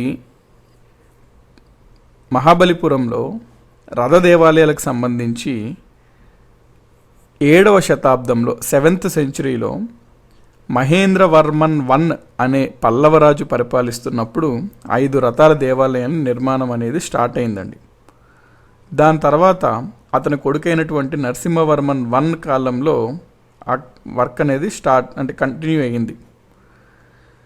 మనకి సగం వరకు వర్క్ అయ్యింది, కానీ ఎప్పుడైతే నరసింహవర్మన్ I చనిపోతాడో నిర్మాణం పని అనేది ఆగిపోయిందండి అక్కడితో మధ్యలోనే. కాబట్టి మనకి ఎవరి కాలంలో అయినాయి అంటే నరసింహవర్మన్ I అని మనం చెప్పాలి. 670th question. Who among the following was first initiated disciple of Akbar's Din e Ilahi. Akbar ఒక కొత్త మతాన్ని స్థాపించాలి అని చెప్పి మతాన్ని స్థాపిస్తాడు. అదే దిన్హే ఇలాహి. అంటే అది మతం అని దాన్ని యాక్చువల్గా అయితే మనం చెప్పకూడదు. అది ఒక టైప్ ఆఫ్ ఫిలాసఫీగా మనం చెప్పుకోవచ్చు, అక్బర్ యొక్క తత్వం అని.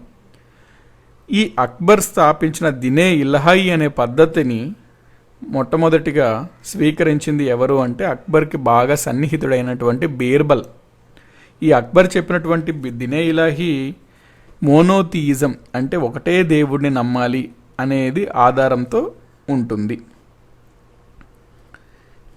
సో ఈ దినే ఇలాహీకి ఫస్ట్ శిష్యుడుగా అంటే ఫస్ట్ జాయిన్ అయ్యింది ఎవరు అంటే బీర్బల్ అనమాట.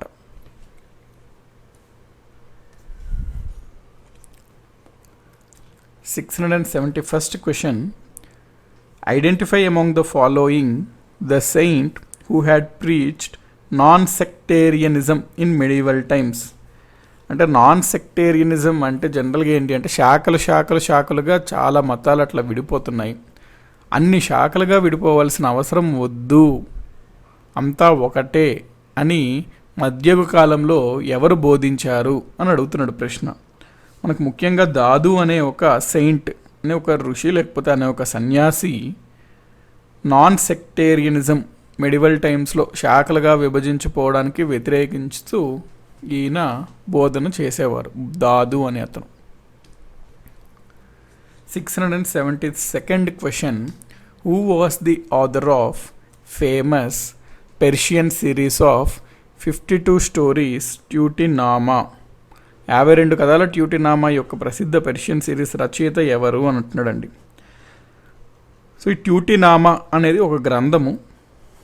దానికి సంబంధించి రచన ఎవరు రచించారు అంటే అతన్ని మనము జియాలుద్దీన్ నక్షబి అంటాం, లేదా సింపుల్గా అతన్ని నక్షబి అని కూడా పిలుస్తారు. ఇతను ఒక పెర్షియన్కి సంబంధించిన సూఫీ సెయింట్ అన్నమాట.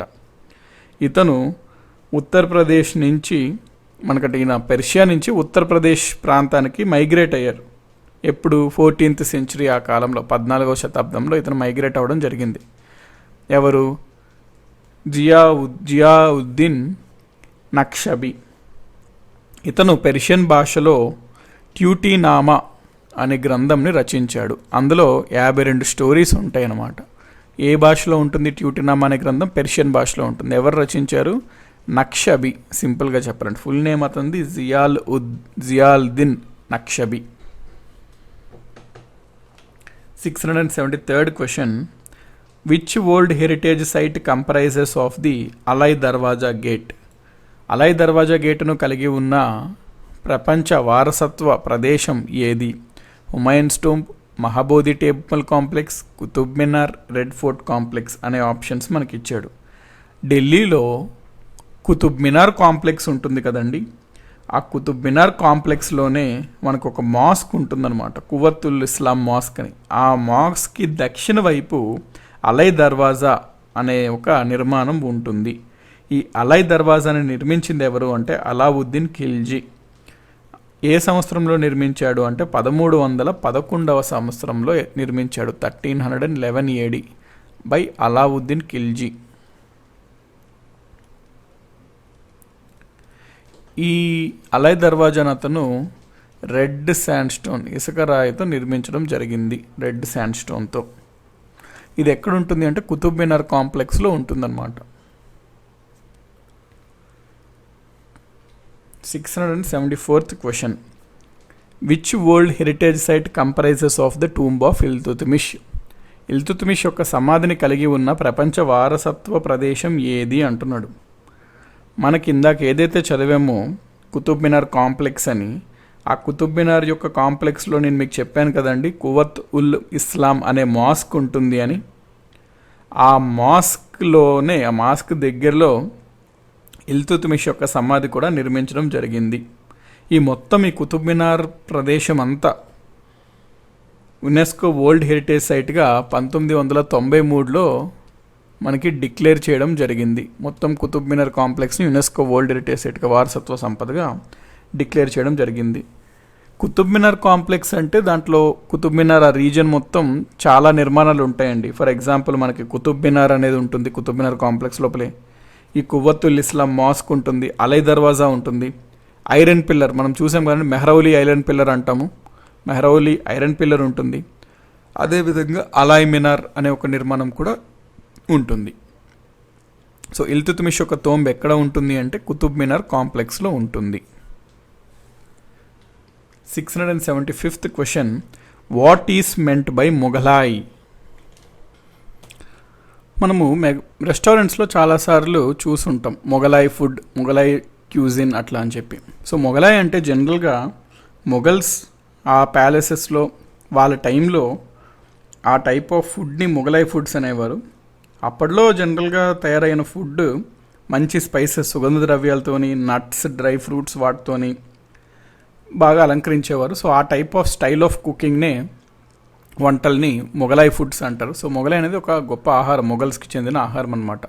Which is very rich in nuts, dry fruits and aromatic spices, అంటే సుగంధ ద్రవ్యాలు అని అర్థం. సో అది మొఘలాయ్ అంటేనండి. Next question. Which book described the Arab invasion of Sindh for the very first time? మనకి భారతదేశానికి ముస్లిమ్స్ రాక అనేది మనం ఎట్లా చదువుతాము? సింధు ప్రాంతాన్ని అరబుల రాకతో మన భారతదేశానికి ఇస్లాం మతం వచ్చింది అని చదువుతాం. సో అందులో భాగంగా మనకి అసలు మన సింధు ప్రాంతానికి అరబులు వచ్చిన దాన్ని మొట్టమొదటిసారిగా ప్రస్తావించిన గ్రంథం ఏది అని అడుగుతున్నాడు ఇక్కడ క్వశ్చన్.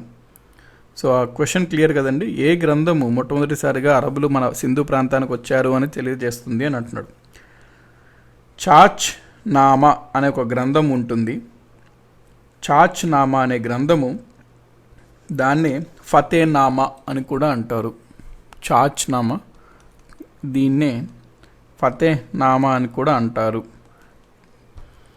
దీంట్లో మనకి మొట్టమొదటిసారిగా అరబ్స్ సింధు ప్రాంతానికి వచ్చినట్లు తెలుస్తుంది. ఓకే కండి. సో ఆన్సర్ చాచ్ నామా లేదా Fateh Nama.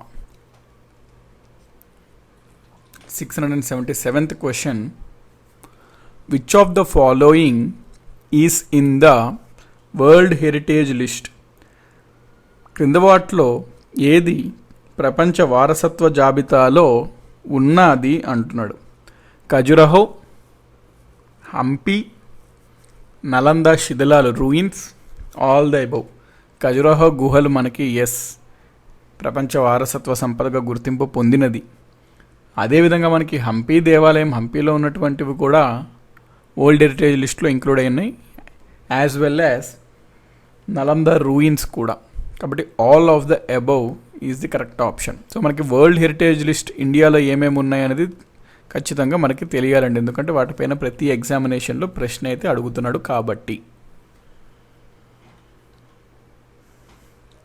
678th question, Diwan e Khas is in which of this monuments? Diwan e Khas అనేది ఎక్కడ మనకి ఉన్నది? హుమాయూన్స్ టూంబ్ దగ్గర, లేకపోతే మహాబోధి టెంపుల్ కాంప్లెక్స్, మహాబోధి ఆలయ సముదాయం దగ్గర, లేకపోతే కుతుబ్ మినార్ దగ్గర, లేకపోతే రెడ్ ఫోర్ట్ కాంప్లెక్స్లోన ఎక్కడ ఉంది మనకి దీవాన్-ఏ-ఖాస్ అనేది అంటున్నాడు. అసలు ఈ దీవాన్-ఏ-ఖాస్ అంటే ఏంటి అంటే హాల్ ఆఫ్ ప్రైవేట్ ఆడియన్సెస్ అనమాట. అంటే జనరల్గా మనకి మొఘల్ చక్రవర్తులు, ముఖ్యంగా అక్బర్ ఈ దీవాన్-ఏ-ఖాస్ని నిర్మిస్తాడు. దీవాన్-ఏ-ఖాస్ దేనికోసం నిర్మించాడు అంటే జనరల్గా ఎవరన్నా పబ్లిక్ రాజుతో ఏదైనా ఇంటరాక్షన్ చేయాలి అంటే అదొక అసెంబ్లీ హాల్ లాంటిది, అందుకోసం నిర్మించాడు. ఎక్కడ ఉంది ఈ దీవాన్-ఏ-ఖాస్ అంటే ఢిల్లీలో. ఏ కాంప్లెక్స్లో ఉంటుంది అంటే రెడ్ ఫోర్ట్ కాంప్లెక్స్లో ఉంటుంది. దీన్ని 1571లో నిర్మించడం పూర్తయింది. దీన్నే షా మహల్ అని కూడా అంటారు. దీవాన్-ఏ-ఖాస్నే షాహ్ మహల్ అని కూడా అంటారు. ఇది ఎక్కడుంది అంటే రెడ్ ఫోర్ట్ కాంప్లెక్స్లో ఉంటుంది friends. 679th question, Quwwat ul Islam mosque was built by which ruler అంటున్నాడు. కుతుబ్ మినార్ కాంప్లెక్స్లోనే మనకి కువ్వత్ ఉల్ ఇస్లాం మాస్క్ ఉంటుంది.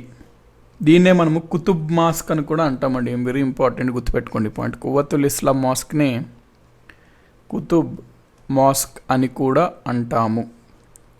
ఈ కుతుబ్ మాస్క్ అనేది పేరులోనే ఉంది. కుతుబ్ మాస్క్ అంటే కుతుబుద్దీన్ ఐబక్ దీని యొక్క నిర్మాణం అనేది నిర్మాణం చేశాడు. ఎవరు? కుతుబుద్దీన్ ఐబక్.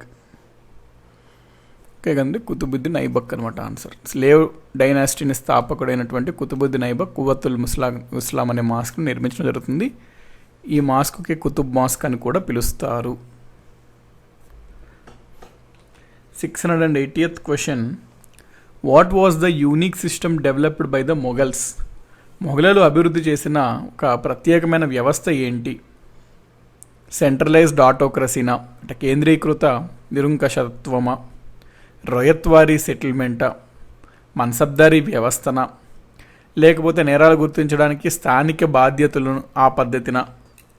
ఏ పద్ధతిని మొఘల్స్ వారు బాగా అంటే అభివృద్ధి చేసి ప్రవేశపెట్టారు అంటున్నాడు.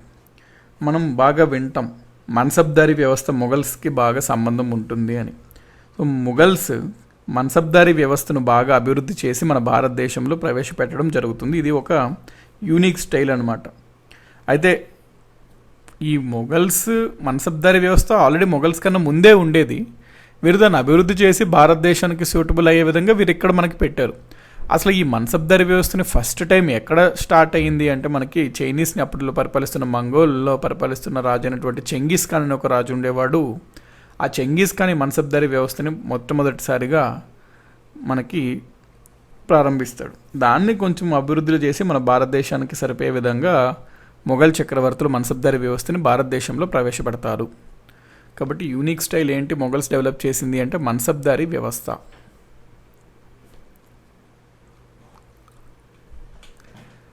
681st question, who was the author of Kitab ul Hind? మనకి మొహమ్మద్ గజ్నీ ఉండేవాడు కదండి. భారతదేశానికి 17 సార్లు దండయాత్రలు చేశాడు అని చదువుతాము, సంపదని దోసుకు వెళ్ళాడు అని చదువుతాము మొహమ్మద్ గజ్నీ.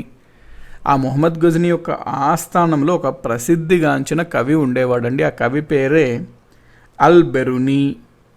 మొహమ్మద్ గజ్నీ భారతదేశానికి దండయాత్ర చేస్తున్నప్పుడు అతనితో పాటు ఇతను కూడా వచ్చాడు. వచ్చినప్పుడు తను ఇక్కడ భారతదేశంని చూసినటువంటి సంఘటనలు, పరిస్థితులు, నిర్మాణాలు, సమాజాలు, కళలు, రకరకాల పరిస్థితుల్ని మన భారతదేశం ఏ విధంగా ఉంది అనేది తను ఒక గ్రంథం రూపంలో నోట్ చేశాడండి పాయింట్స్. ఆ గ్రంథమే కితాబుల్ హింద్ అనమాట. అంటే అర్థము ఏ బుక్ ఆన్ ఇండియా, భారతదేశం పైన గ్రంథము అని. ఈ కితాబుల్ హింద్ మరి రచయిత ఎవరండి? Al బెరుని.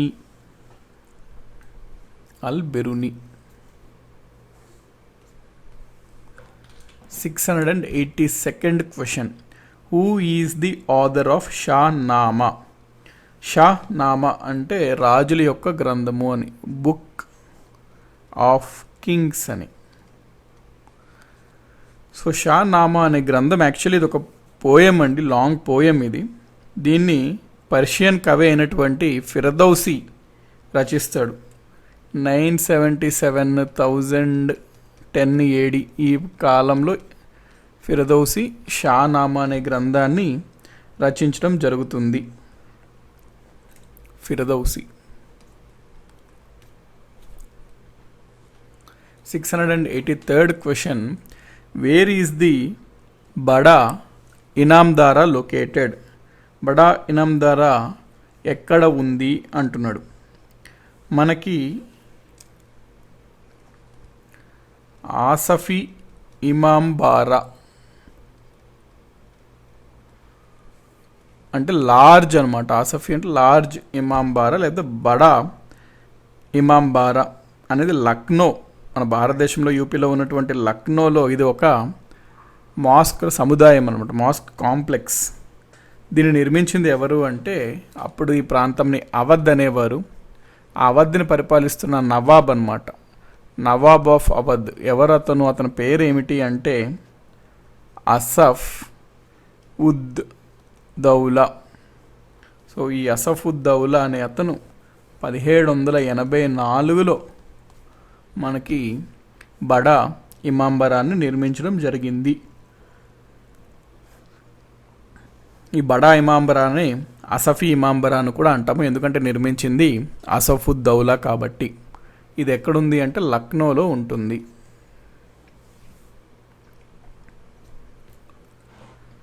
684th question. Tax on plunder during war in the sultanate period was known as. Delhi సుల్తాన్లు పరిపాలిస్తున్న సమయంలో యుద్ధం చేసినప్పుడు ఆ యుద్ధంలో దోచుకున్న సంపద పైన పన్నుని ఏమనేవారు అంటున్నాడు. జనరల్గా మనకి ఇస్లామిక్ యొక్క పరిభాషలో ఖామ్స్ అని ఉంటుందండి ఒక పదం. ఖామ్స్ అంటే అర్థము 1/5 అనమాట, 5వ వంతు అని. సో ఖామ్స్ అంటే 1/5. అది ఏం తెలియజేస్తుంది అంటే ఎక్కడన్నా మనము సంపద గనక తెచ్చుకున్నట్లయితే అందులో 1/5 పార్ట్ని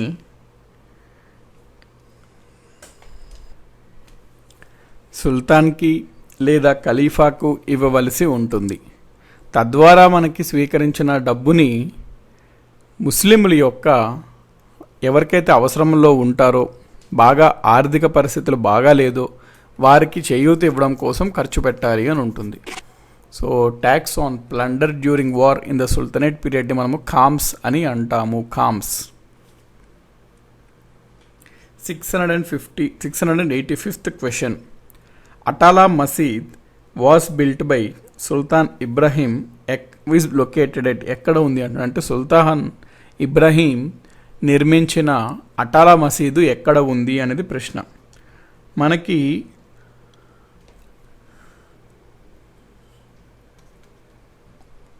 జాన్పూర్ అనే పట్టణం ఉంటుందండి. దానికి దగ్గరలో జాన్పూర్ పట్టణానికి ఒక 2.2 కిలోమీటర్ల సమీపంలో అటాలా మసీద్ ఉంటుంది. ఈ అటాలా మసీదును నిర్మించింది సుల్తాన్ ఇబ్రహీం అన్నమాట. సుల్తాన్ ఇబ్రహీం షర్కీ అతను పూర్తి పేరు. సుల్తాన్ ఇబ్రహీం షర్కీ. ఇతను జాన్పూర్ యొక్క రూలర్ అనమాట. 1408వ సంవత్సరంలో ఈ నిర్మాణం జరిగింది. 1408లో. ఎవరి కాలంలో? అప్పుడు ఢిల్లీ సుల్తాన్ రాజు ఎవరు ఈ సమయంలో అంటే ఫిరోజ్ షా తుగ్లక్. ఈ సమయంలో ఢిల్లీని పరిపాలిస్తున్న రాజు ఫిరోజ్ షా తుగ్లక్. కాబట్టి అటాలా మసీద్ ఎక్కడుంది అంటే జాన్పూర్ వద్ద ఉంది, జాన్పూర్లో ఉంది.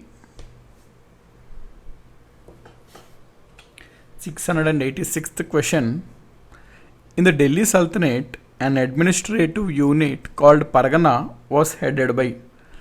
ఢిల్లీ సుల్తాన్ల పరిపాలనలో పరగణ అనేది ఒక పరిపాలనలో ఒక భాగం. ఈ పరగణను ఎవరు పరిపాలించేవారు, ఎవరు అధికారి అంటున్నాడు. ఢిల్లీ సుల్తాన్లకు వచ్చేసరికి మనకి పరగణాన్ని పరిపాలించిన అతన్ని ఆమిన్ అని అనేవాళ్ళం. ఆమిన్ పరగణాల్ని పరిపాలన చేసేవాడు. 687th question. The portion of the actual produce fixed as state's share under the Zabti system of Mughals was. మనకి ముఘల్స్ కాలంలో జప్తీ పద్ధతి అని ఉండేది. ఆ జప్తీ పద్ధతి క్రింద పండించిన పంటలో ఎంత శాతాన్ని రాష్ట్రంకి ఇవ్వాల్సి ఉండేది. సో రాష్ట్రం యొక్క వాటాగా అప్పుడు పేర్కొనడం జరిగేది. అంటే 1/3 అండి. మనకి పండిన పంట పైన 3/4 1/3 స్టేట్ షేర్గా తీసుకునేవారు, అంటే రాష్ట్రం యొక్క వాటగా తీసుకునేవారు అనమాట. ఇది జనరల్గా పెజెంట్స్ రైతులతో ఒక అగ్రిమెంట్లా చేసుకునేవారు. దాన్ని జప్తీ పద్ధతి అంటాం. సో 1/3 అనమాట, 1/3. 688th question. Which Tamil poet wrote Ramayana in Tamil language. రామాయణాన్ని తమిళ భాషలో రాసిన తమిళ కవి ఎవరు అంటున్నాడు. కంబన్, కపిలార్, పులమైపితాన్, పెరుమాల్ రసు. కంబన్ లేదా కొన్ని బుక్స్లో కంబర్ అని ఇస్తారు. ఇతను మిడివల్ కాలానికి చెందిన మధ్య భారతదేశం యుగానికి చెందిన తమిళ్లోని హిందూ పోయెట్. ఇతను రామావతారం సంబంధించి ఒక గ్రంథం రచించాడు. దాన్నే మనము కంబ రామాయణం అని కూడా అంటాం. ఎందుకంటే ఇతను కంబ కాబట్టి, కంబ రచించాడు రామాయణాన్ని కాబట్టి మనము ఆ రామాయణాన్ని కంబ రామాయణం అని అంటాము.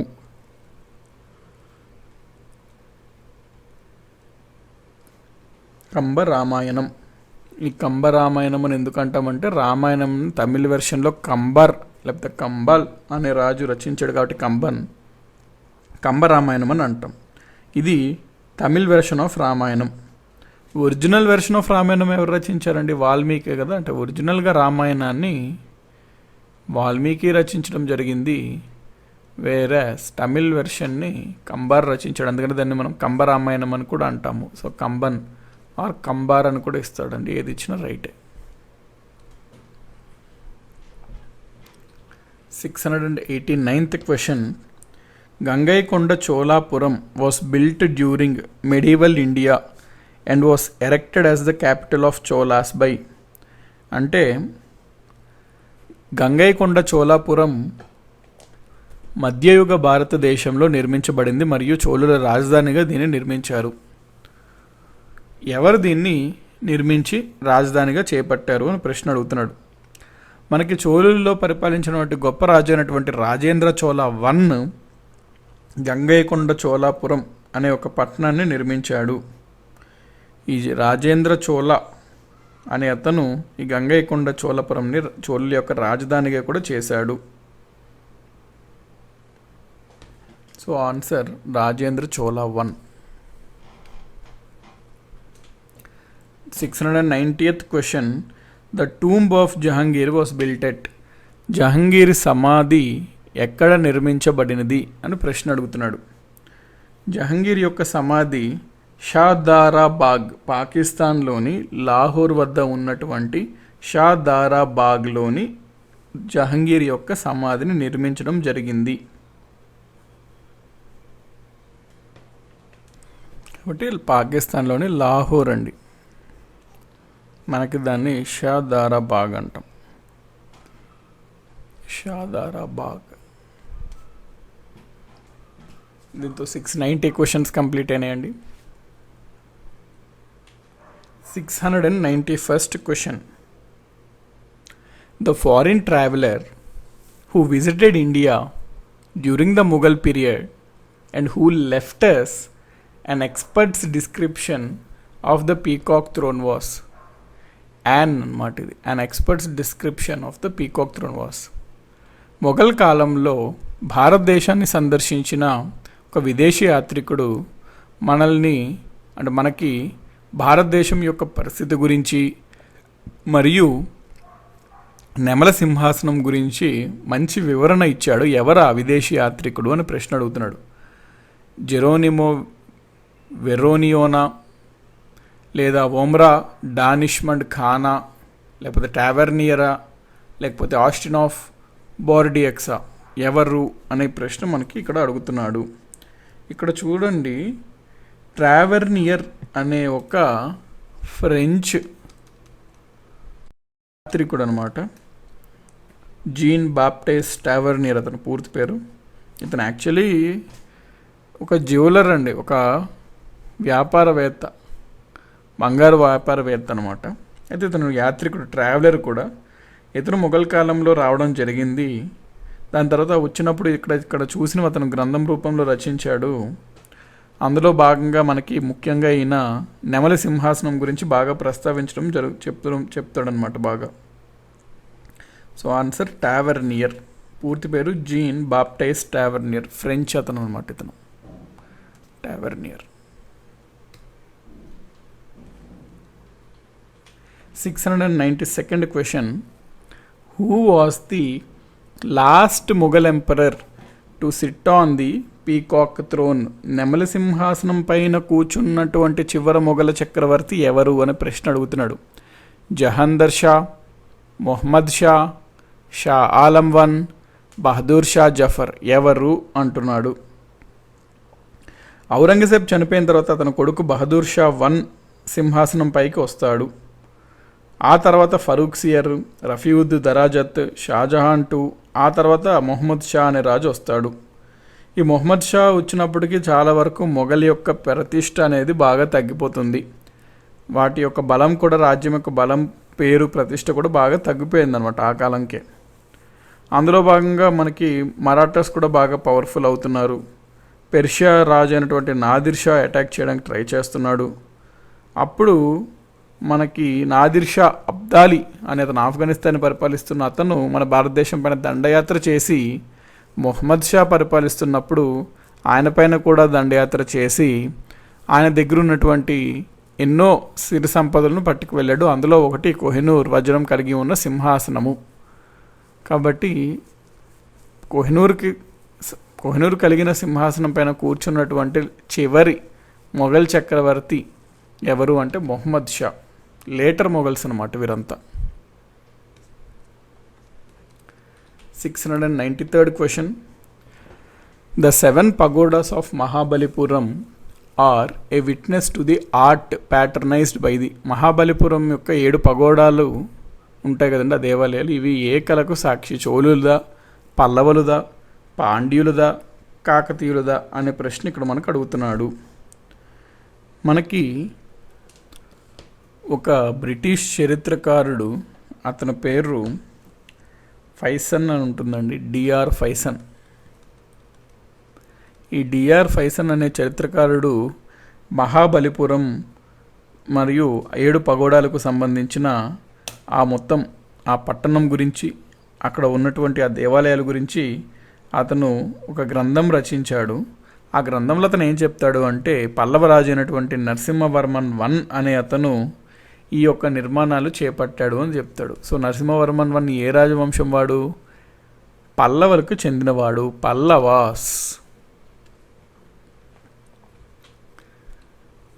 694th question.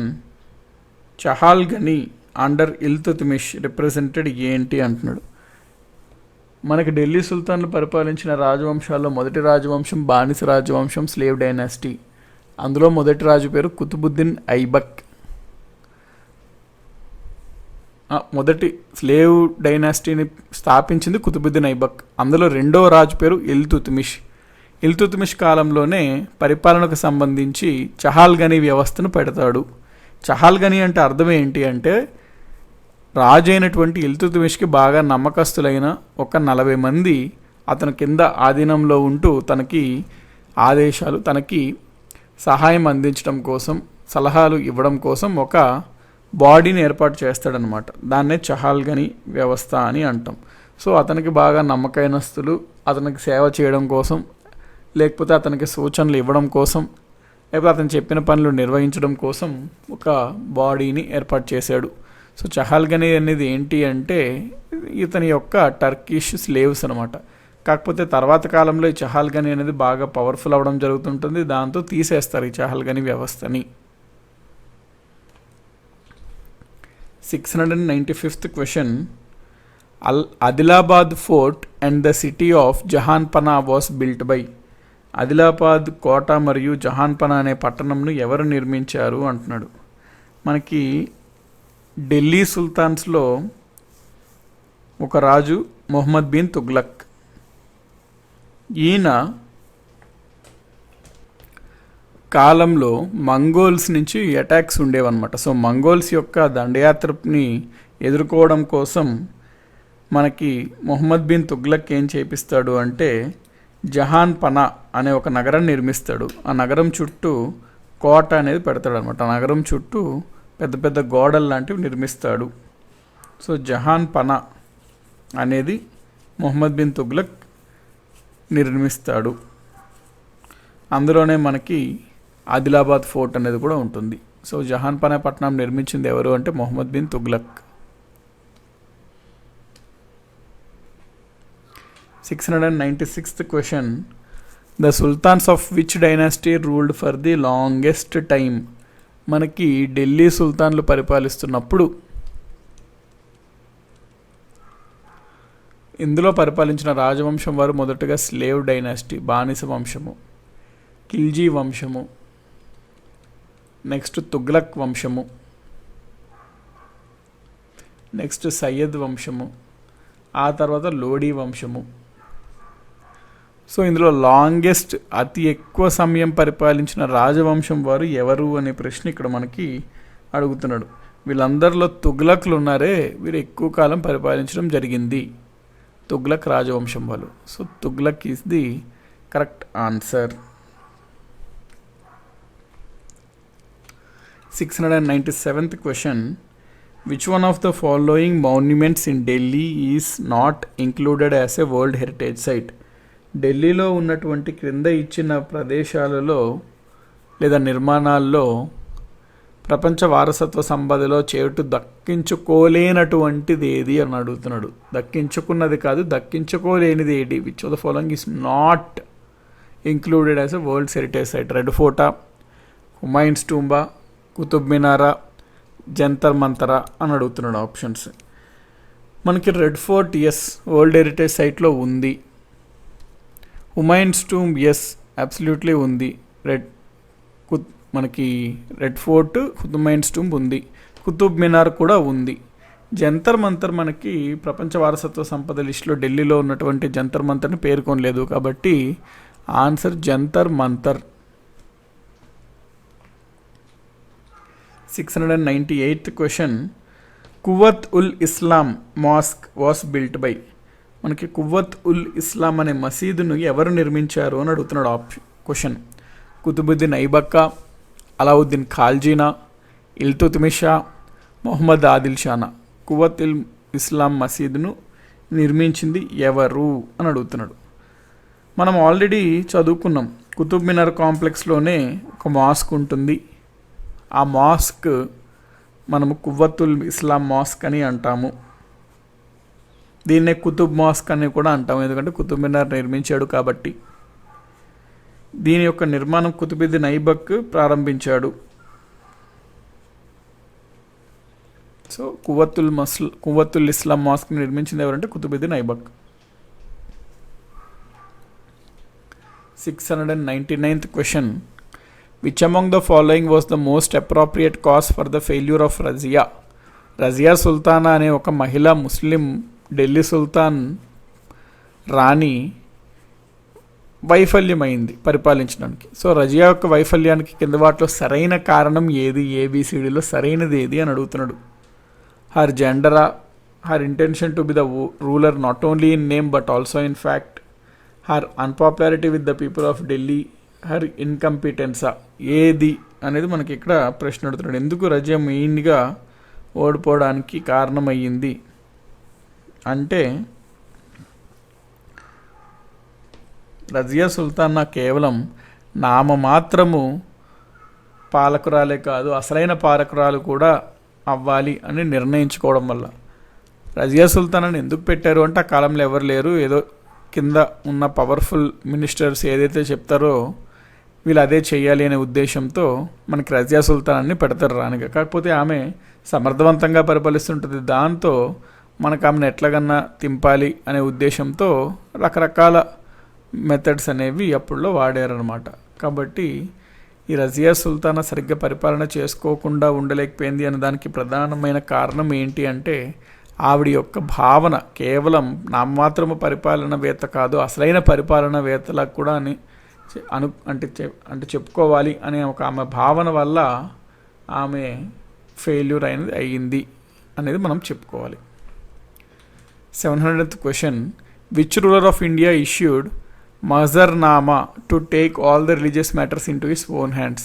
అనే మతపరమైన విషయాలను తన చేతుల్లోకి తీసుకోవడానికి భారతదేశ పాలకుడు మహజర్నామాను జారీ చేశాడు. ఎవరు అతను అని అడుగుతున్నాడు ఇక్కడ. ఆన్సర్ మహజర్నామాను జారీ చేసింది ఎవరు? మొఘల్ రాజుల్లో మూడో రాజు అయినటువంటి అక్బర్ అన్ని మతాల విషయాలకు సంబంధించి అతను చూసుకోవాలి అక్బర్ అని భావించి రిలీజియన్స్ పరంగా మతాల పరంగా అక్బర్ సుప్రీము, అక్బరే ఉన్నతాధికారి అని చెప్పుకున్నాడు. దాంతో మనకి ఉలేమాస్ ఉండేవారు కదండి అప్పుడులో, ప్రీస్ట్స్ అనమాట, మాస్క్స్లో వాటిల్లో ప్రీస్ట్స్ ఉలేమాస్. వారు అన్డ్యూ ఇన్ఫ్లుయెన్స్ చేస్తున్నారు రాజుల పైన, ప్లస్ తప్పుదోవ పట్టిస్తున్నారు మతం పరంగా. అందుకని చేత అక్బర్ ఈ ఉలేమాస్ యొక్క బాధ తగ్గించడం కోసం, దాంతోపాటు అతనికి కొత్తగా ఉన్న తత్వానికి ఉలేం దినే ఇలాహి అనే వైపు జనాలను ఆకర్షించడం కోసము మనకి అక్బర్ మహజర్నామాను జారీ చేయడం జరిగింది. ఈ మహజర్నామాను రచించింది ఎవరు అని అడగచ్చు మీకు ఎగ్జామినేషన్స్లో. ఇది రచించింది ఫైజీ అనమాట. 1579వ సంవత్సరంలో రచిస్తాడు ఫైజీ. సో ఇది ఏ ఒక్క రూలర్ మహజర్నామాని ఇచ్చాడు అంటే మనకి ఆన్సర్ అక్బర్ అని మనం చెప్పాలి. అక్బర్ మహజర్నామా ఇవ్వడం జరిగింది అనే పాయింట్ మనం చెప్పాలి. దీంతో 700 క్వశ్చన్స్ అనేవి కంప్లీట్ అయ్యాయండి. So okay guys, thanks for watching. So మనం ఈ పార్ట్లో 100 క్వశ్చన్స్ మనం చెప్పుకోవడం జరిగిందండి. సో నెక్స్ట్ పార్ట్లో మరొక 100 క్వశ్చన్స్ చెప్దాం. సో అలా మనం టోటల్ అన్ని బిట్స్ కూడా కవర్ అనేది చేయడం జరుగుతుంది అనమాట. సో తప్పకుండా ఈ వీడియోస్ మిస్ కాకుండా ఉండాలంటే మా ఛానల్కి సబ్స్క్రైబ్ చేసుకొని పక్కనున్న బెల్ ఐకాన్ తప్పకుండా క్లిక్ చేయండి. దీనివల్ల ఏ వీడియో కూడా మిస్ కాకుండా ఉంటారు. Okay, so okay then, thanks for watching and have a nice bye.